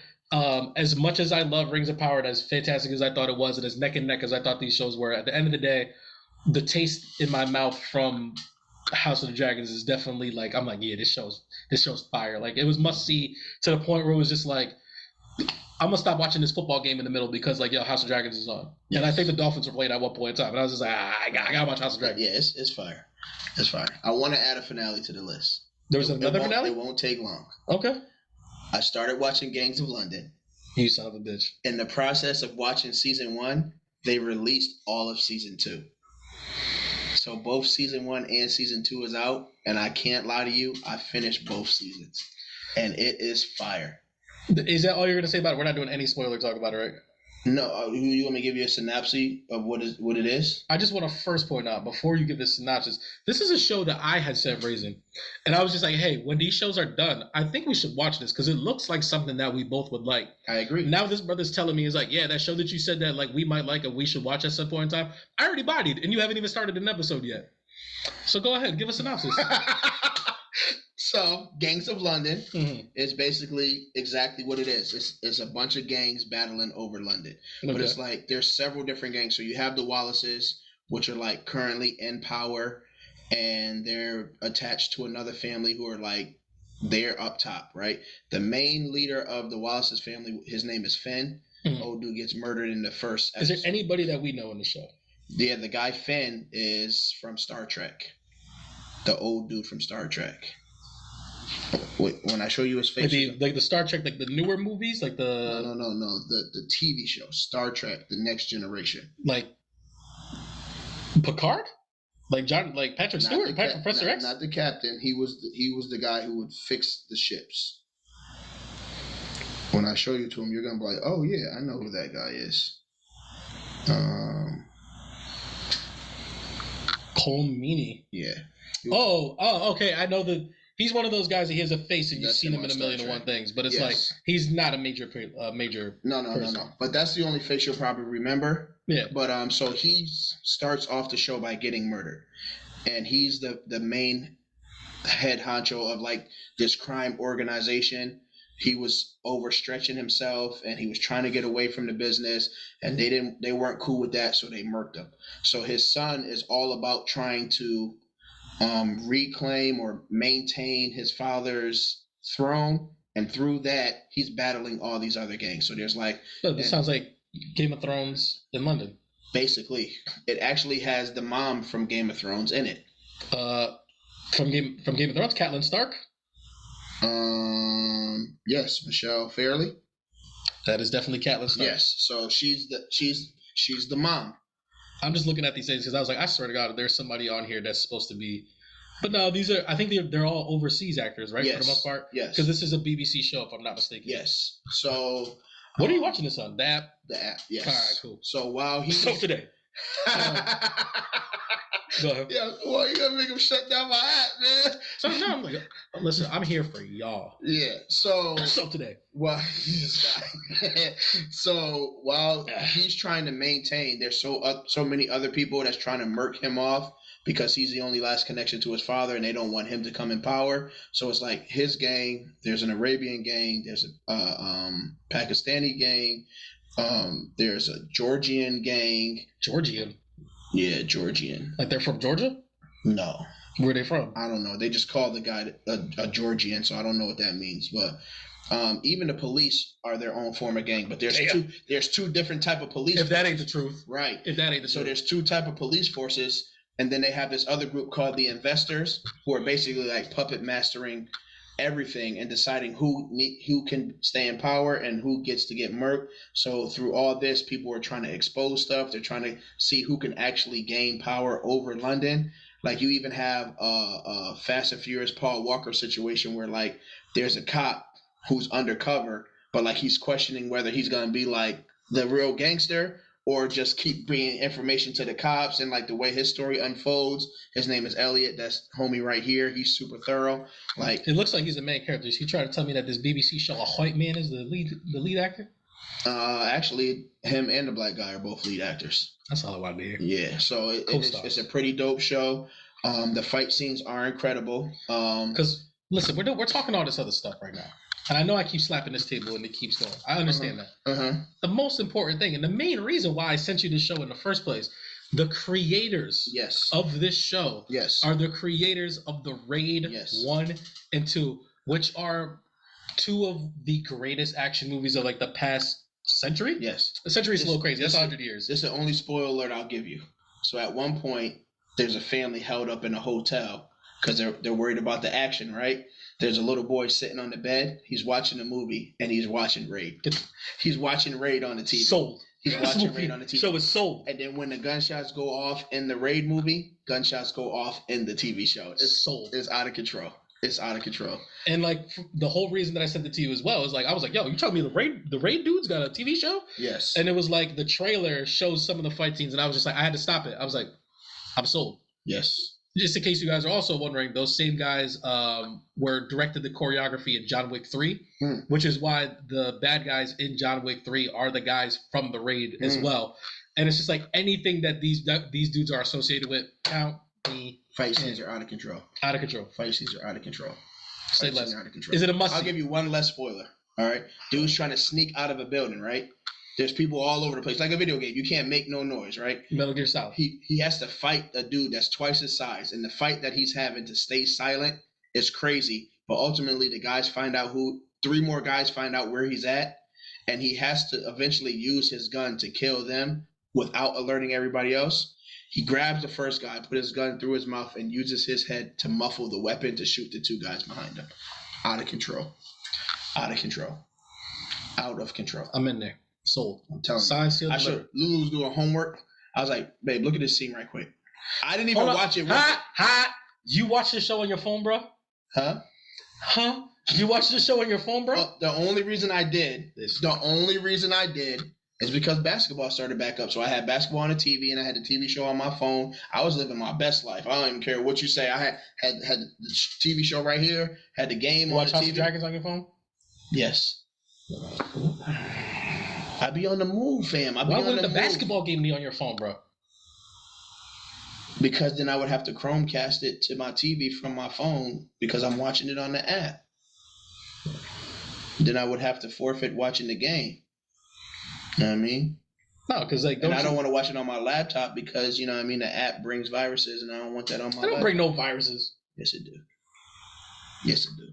If so, my Xbox got AIDS right now, and I tell you right now, it doesn't. And then you wonder why I'd be like, mine does not. Mine is at optimal efficiency. I'm gonna tell you that right now. Gangs of London, put it on. I don't want to make any false promises and say that the next time that we record, I'll have already caught up to it. But I already know that like all these shows are done and they're brushed under the way. Like I'm in there. That's what I like to hear. I'm in there. I'll rewatch it. Abbott and Andor, and then Gangs of London. That's what it is. Watch it. You can also start Kanan too. I am not watching Kanan, bro. Season 2 is fire, bro. I'm not in the Power universe. I'm all set, bro. All right. Well, listen. New format, right? So we're gonna say deuces for now. What? Do you have a cultural gem? I do have a cultural gem. I'm gonna get to it. Don't worry, I got you. So we're gonna wrap this up for our TV and music lovers. All right, and then we got another segment coming for y'all that's just sports. All right, that way we get you something to ride along to. All right, cultural gem for this week. I don't know how I ain't do this sooner. Shine bright like a diamond. My bad. You know what I mean? But I'm throwing Bad Boys on the list. Really? I'm throwing Bad Boys on the list. I don't know if that counts. Why not? A cultural gem? Like, that's a blockbuster movie. Yes. Like, cultural gems are supposed to be things that are just for the culture. They're like hood classics. Like, you know, like... It has Will Smith and Martin Lawrence in it. That doesn't make it a hood classic. It's a Michael Bay movie. It has Will Smith and Martin Lawrence in it. Bad Boys, the movie's Bad Boys. Go ahead. I'm not picking all of them because I don't like all of the Bad Boys movies. But number one, I do like. Which one don't you like? I don't want to get into it. Because I think they're all fantastic. I wouldn't call them fantastic. They're all watchable. They're not all fantastic. The first one is fantastic. The first one is the best one. Yeah. I like Bad Boys 2 a lot. I think the ridiculousness of Bad Boys 2 I really enjoy. But you like ridiculous movies. Absolutely. Because they lean into it. He's like, you're one of the few people that really enjoyed. Bro, we didn't even talk about the movies. You really try to cut me off. I see what you're doing. Nah, you want to go over your movies? I thought both of the movies was whack, but if you want to talk about them, you can. They weren't whack. They weren't? No. Oh, then I want to hear about them. All right, that's my cultural gem. It's Bad Boys. It came out in 95. You can watch this literally anywhere. It'll probably be on BET tomorrow. All right? If you have not seen Bad Boys, you know what I'm telling you. It's definitely on TNT all the time. I'm telling you. If you haven't seen Bad Boys, you know what I'm about to say. Get in front of a mirror, look yourself deep in the eyes, smack yourself, and then go watch Bad Boys. Respect it. All right. We ain't going nowhere. Hey. I mean, what she really should do is like, what you want to do. You didn't even give a synopsis of Bad Boys. So Martin Lawrence and Will Smith play two police officers in the Miami district. And basically what they're doing is like they're fighting against drug and crime. Will Smith is like the pretty boy trust fund cop, and Martin Lawrence is like the hard nosed tough city kid, right? Yeah, from Miami. So like they always have their differences. Like Martin shows up in a minivan. This man, Mike Lowry, pulls up in a Ferrari with the blue suit with the pink lining in it. It's just like, why are you wearing that? He's very Miami Vice. He's very Miami Vice. I like that. Go ahead and say it's a black Miami Vice. I mean, well, Miami Vice was half black. Yeah. Yes. But they're in Miami. Like, yes, I would say it's like a modern day Miami Vice. That is really dope. Did you swim with that off the top of your dome? Yeah, but it's like they're not. It's not the first buddy cop movie. No, because it's like, you got Beverly Hills Cop and like all this over there, but it really is like they kind of like they brought a lot more comedy to it because like they're both very funny. Yes. So it's like it's more of an action comedy more than it is anything else. Yes. And we get a very hilarious John Sally in a jumpsuit in this movie. I love when he stands up and looks over Martin and was like, "I'm doing this for you. I'm breaking the law for you." And then Martin was like, "You better sit down." He's like, "Cause bottom line." Yeah, shout out to Martin, man. I got to see him at Foxwoods too. It was or Mohegan. Okay. Whatever his last comedy stand was, it was pretty dope too. I'm not the big. Don't shrug your shoulders. I'm not the biggest Martin Lawrence fan. I told you this a million times. Besides Martin and Blue Streak, like everything else is kind of. Got to get the Officers Day pizza. You're missing like the big, like story of like the actual plot of Bad Boys. Is this young white girl witnesses a murder? Yes. Of her best friend. Yes. Her best friend tells her like you need to talk to Mike Lowry. But the thing is that great friends with Mike Lowry. Mike Lowry is out. Yep. So like not only is it a buddy cop movie, Martin Lawrence has to now pretend that he's Mike Lowry because that's the first person she talks to, which is hilarious. And I mean, I was like, it's Mike Lowry. It's Mike Lowry. Mike Lowry. You're hot. Get your You're hot. And like like they have to do the whole thing of like she's in his apartment and it's just like, oh, like why do you have all these pictures of this guy? And that's my partner. That's my partner. Like, you really love your partner. It's a picture for every time you save my life. Yeah. And then his wife shows up and like, oh, you and Mike in here and some freaky stuff in here with the wife. Yo, watch Bad Boys again. Even if you've seen it, watch it again. It's hilarious. It's one of the most rewatchable movies of all time. Yes, I give you that. Definitely. Man, we are getting late. All right, so like I'm gonna try to breeze through these movies the best that I can, even though one of these movies is. Don't stop! Put that! Thank you. So like I guess I'll talk with the movie that I saw yesterday. Don't start talking all fast like an auction dealer, okay? I can already see your lips. Like, let me talk about it. And can I get a 95, 95, 95 over here? Can I get a 25? Do I hear 25 over there? Over here, 35, 35, 35, coming with anybody $50 sold to the man in the yellow hat. You think you know someone?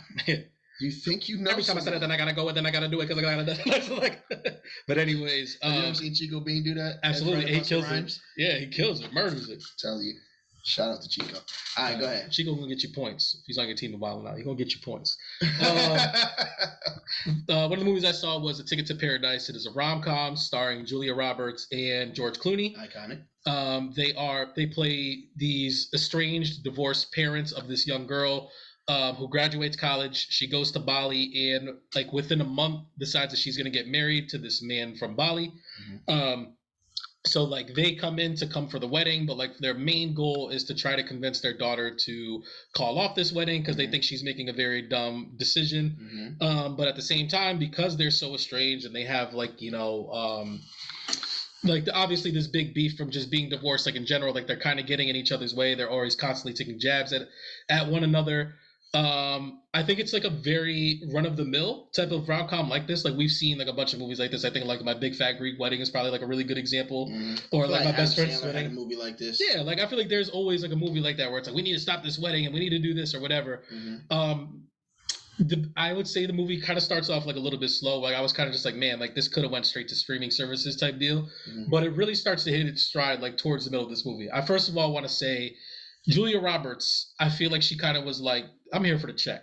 Like she kind of took like the play, like a couple plays off, and like she wasn't really doing like the most with it. I feel like George Clooney was in it all the way through, and he was kind of bodying it. I think you can see what's the last movie she was in. It's been a while. I can tell you that. Like it's been a while, but like George Clooney, I feel like he's kind of in it for the whole long haul, and it's like he's very George Clooneying it up.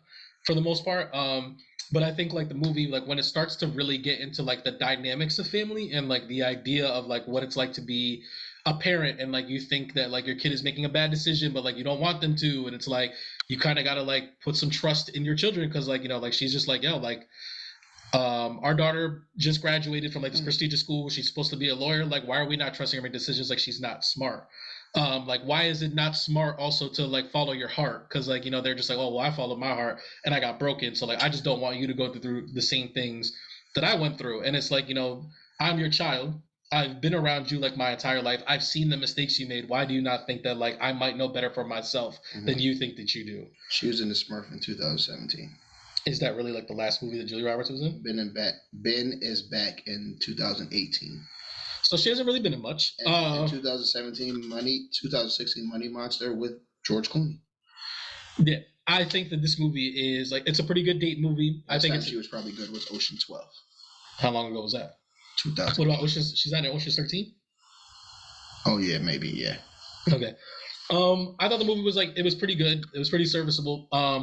I did think that like at first I was like, as the movie was going along, I was like, man, this movie is a streaming movie. So like if we're using the the scale, full price, matinee, $5 Tuesday. I think we got rid of Redbox, right? Yes. Because it was like Redbox, so it was like It was stream it and skip it. So that was like the 5 straight. So like it started off as a stream it, like for the most part. As the movie started to go along, I was like, is this matinee territory? But I think it eventually evened itself out, and it's a great $5 Tuesday movie. I think like if you see it for the low, you take a shorty out, gonna go watch this movie real quick. I think she'll enjoy herself. I think it's enjoyable for the men as well. I think like what it has to, I think it has the idea of like what it's supposed to say about family is like, you know, it's really touching, and it's like they get to it, but it's like they don't stick to it enough, and it's like they wait too long to get to that point. And I think if they would have like kind of like pulled the movie back a little bit more, like focused more on that, this could have been a matinee movie. But like I think it falls squarely in the $5 Tuesday. Okay. I'm sure that when it eventually, I'm pretty sure this is gonna be one of those movies that like in 2 weeks it's gonna be on Peacock or something like that. I think it's worth a watch. Okay. And then the second movie that I watched was like the big blockbuster that came out, Black Adam, starring Dwayne "The Rock" Johnson. Is it worth it? Is it worth what? I've got mixed reviews. Some people say they love it. Some people say it's trash. I mean, I guess that's a really heavy scale. I know. This is why there's a 5-point fingers on the scale. You know what I mean? Okay. So, like, can I talk about this movie, or are you gonna make me? Yeah, go ahead. You gonna talk about it right now? So go ahead. So it's a DC Comics movie. Yep. It is about the former superhero, or how I should say, is a superpowered being named Black Adam, or his name was Teth Adam before he became Black Adam. He is a Egyptian slave who was under a rule for a long time. He tried to leave some sort of revolt. And while they were getting ready to publicly behead him, he winds up getting picked up by the wizards, like the same wizards that give Shazam their power. The thing is, where the wizards that give Shazam his powers are the Greek gods. He gets it from the Egyptian gods. So he gets it from like Anubis, Set, things of that nature, but he still has like kind of like the same power set where it's like super strength, super agility, flight, wisdom, all the things of that nature. We get to the city of Kahndaq in the future, where we discover Black Adam's tomb, and I think they're looking for something different, and they end up like bringing Teth Adam back to life, where he kind of discovers like what Kahndaq has become, and like, you know, he's trying to kind of figure out what's going on, but because he has like the wisdom of, I wish I could remember like all the deities, where he gets his specific powers from, like he very quickly understands the situation. He understands like the language. He figures all that other stuff out, and as soon as he comes out, he winds up getting I don't want to say stopped, but it's like, you know, they try to like arrest him or like figure out what's going on, and they send the Justice Society to go get him. And the Justice Society consists of Hawkman, Dr. Fate, Atom Smasher, and Cyclone. And like they don't stand a chance against him, because Black Adam is like a Superman, Shazam level hero. So like he very quickly Shazam boat on his chest. Right, and it's like his whole thing is like he used to be a slave, and he was like, you will not oppress him. So anybody that tries to step to him, like he pretty much is like, shutting them down. In the process of doing that, like the people of Kahndaq, like have been telling stories about him for years. They've been under like an oppressive rule. So then like they start to look at him like, you're the God that's been promised, and you're going to want to be the one that leads us out of revolt. And it's like, that really wasn't in his bag. So like he's not really a hero. That's what his whole thing is like, I'm not a hero. Right. I'm not this. Like, like I'm really just like I'm rage, and like I'm all these other things or whatever. So like we get the origin of Black Adam in this movie. And like I feel like at that point in time, like that's kind of where I have to stop it, or like it's going to ruin like any of the surprises or anything that goes on in this movie. What's the rating? All right. So if I was to put this on a scale, I had a tough time with it because like it's a DC movie. And like DC movies are known. DC movies are known for not being that good, and it's like I am not a fan of the way they do their movies. And this movie is supposed to be like the big foothold in like the reset of a lot of the things that are taking place in this universe. Like they be in a director's room like, Marvel's really good and we got to be different, so we're gonna be trash. Yeah, very famously, like Warner Brothers was bought out by Discovery, and they became Warner Brothers Discovery, and they literally shut down the production of all DC projects, and they were like, we need to focus, and like this is the first movie that has come out for that. And like I thought it was just okay. Like I didn't think it was great. And I was like, and I didn't think it was bad. I thought it was just very mediocre. It was a very meh movie. And like, so I feel like if you're a fan of superhero movies and you want to go see a superhero movie, whether it's DC or it's Marvel, I think it would be a matinee price movie. Okay. If you're not a fan of like any of this stuff and like you want to just go see an action movie, it probably falls like in that $5 Tuesday range. Like it's kind of just like, it's very mediocre. Like if you like Aquaman, if you like Wonder Woman, if you like Shazam, I think that you'll like this movie like as well. If you're just like all those movies are trash, then you're gonna get the same run of the mill. Like Aquaman, you need to reconsider the movies. Aquaman is not that bad, bro. Aquaman is not that bad. It wasn't Underwater Black Panther like they tried to do it. I missed the finale too. Of C? Yes. See, you didn't see the finale of C? Oh no, I saw it. And Boba Fett, that's right. Are you gonna save it for next time? Baba Voss. Yes, I'm gonna save it for next time. Baba Voss is the boss? Yes. Call him Baba Boss. Yes. And it turned out that it was a series finale, not a season finale. Are you serious? I didn't even know it. Heartbroken. So he's dead. I'm gonna save it for next. What? I'm talking crazy. All right. So you just told me without telling me. You're gonna watch the show. You just told me without telling me. Watch the show after Gangs of London. So like I think all in all, like this is the problem. In the comics, Black Adam is like almost exclusively a villain, where he then becomes like somewhat of an anti-hero. Okay. He's kind of like on the level. He's like I said, like he's a Shazam antagonist. But like eventually, like he gets his city and like he rules it with an iron fist. But the thing is, like his people love him because he keeps them protected. He took them from under the regime, and he's pretty much on the mindset of like, yo, as long as you don't step in these lines, like you're good. But if you step into these lines, like I'm gonna take you out by any means necessary. I don't care if you're Superman. I don't care who you are. Like do not step foot like in my place. And that's kind of like what he is. When you have someone like The Rock who takes this role, The Rock is very clearly has like a very, his image is down to the final T. Like he's supposed to be like, kind of like this fun loving, like everybody loves The Rock, like for the most part. So like when you take a character like that and you try to make them a hero, and like they did, and that's what they're doing. Like I'm sure we're gonna get another Justice League movie, or we're gonna get another movie with all these other people, and Black Adam's gonna be in it. And it's like this movie, like he's just The Rock the whole time. Like like he's not Black Adam, he's just The Rock. Right. And like that's the kind of thing that bothers me. And like it's hard to not compare the two of DC and Marvel. So like I said, the Justice Society is in this movie. And like I know them because I read the comics. I've seen the cartoons. I know who these characters are. I knew when Dr. Fate showed up. I was like, Dr. Fate's here?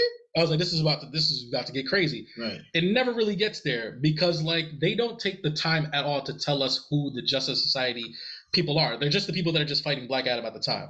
So like if you watch it, you're just like, I think Dr. Fate's pretty much just Doctor Strange. I think Hawkman is pretty much just Falcon.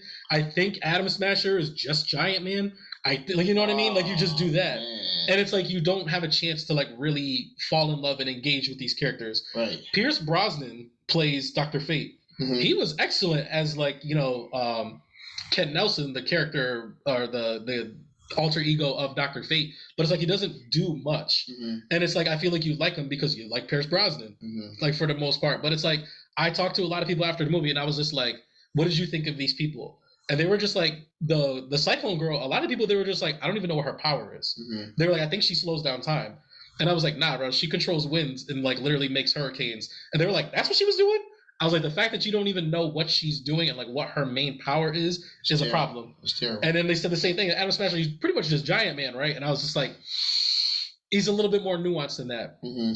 And the character of Dr. Fate is a extremely interesting character, like in the comics. And it's like, I feel like they don't really do him justice. And it's like, these are the things like when they're in Marvel's hands, it's done completely differently. And I think like one of the biggest examples is Guardians of the Galaxy. Mm-hmm. Nobody knew who any of these people are. Mm-hmm. But like now, everybody has a favorite member of the Guardians. Mm-hmm. They know who these characters are, what they can do, what their personalities is like. Because like if they started to do something like Rocket wouldn't do something like that. Mm-hmm. Drax wouldn't do something like that. Like people know who Groot is. Mm-hmm. That's insane to me. From someone who reads the comments like, yo, kids know who Groot is. Right. He's got his own TV show now. Right. And stuff like that. And I'm like, oh, Dr. Fate is here. Yes, he is DC's Doctor Strange. Mm-hmm. He is way more powerful than Doctor Strange. Mm. And like in this movie, like it doesn't seem like he's that like at all. Like, you know what I mean? It makes sense because the last Doctor Strange wasn't entertaining either, so they're kind of matching up. Nah, all right. So here we go. Just to build it, like for instance, if in the comics, Black Adam was to fight Dr. Fate, he would not win that fight. Mm-hmm. It's like that's how insanely powerful Dr. Fate is. Wow. Okay. You know what I mean? Like that he's through the roof. Like he could beat a Superman like if he had enough time to do so. Like he's that powerful. But it's like that's what it is. It's like they fall short on all that because they're really just trying to just hype up The Rock. So it's like it almost feels like the Fast and the Furious, where you know that like in their contracts, like Vin Diesel's not allowed to lose a fight and The Rock's not allowed to lose a fight. So it's like they fight and then they're separated because no one can lose a fight to each other. And it's like it kind of feels like the same way like in this movie where it's just like, yo, like you guys are getting in the way of like all the things that actually matter and like all this other stuff. So like it felt very disjointed. And did I even give the grade of this movie? Yeah. Wait. I was gonna say you said it was mad, but you didn't give it a rating. I think it's a $5 Tuesday, bro. I think it's a $5 Tuesday movie. I think if you pay $5, like you're very satisfied. I feel like if you paid a matinee, you'd be like, I wish this movie was a little bit better. I just think it was just pretty okay. All I know is in 2 weeks, Wakanda Forever is coming out where everybody's going to completely forget about this movie. Everybody's going to forget about this movie. My ticket's already bought. That's what I'm waiting for. Like everybody, I think this movie would be very forgettable. There is an Easter egg. That's a pretty important Easter egg in this movie for like what's coming forward for the DC universe. We don't care. But I do not care. But like Black Adam, man. I don't know, man. I kind of like Ticket to Paradise a little bit more. my expectations were different though, so like you know what I mean. Okay. All right. Do we have anything else, or is this how we're ending this episode? That's the end of this episode, man. All right. So mad that we ended it on Black Adam being mad. I think if you watch it on your phone, you'd enjoy it. That's because that's where I'm gonna watch it, and I don't even care if it's a bootleg copy on the phone. All right, man. We'll see y'all. Right. Episode 65. 64 and a half. All right, holla at us.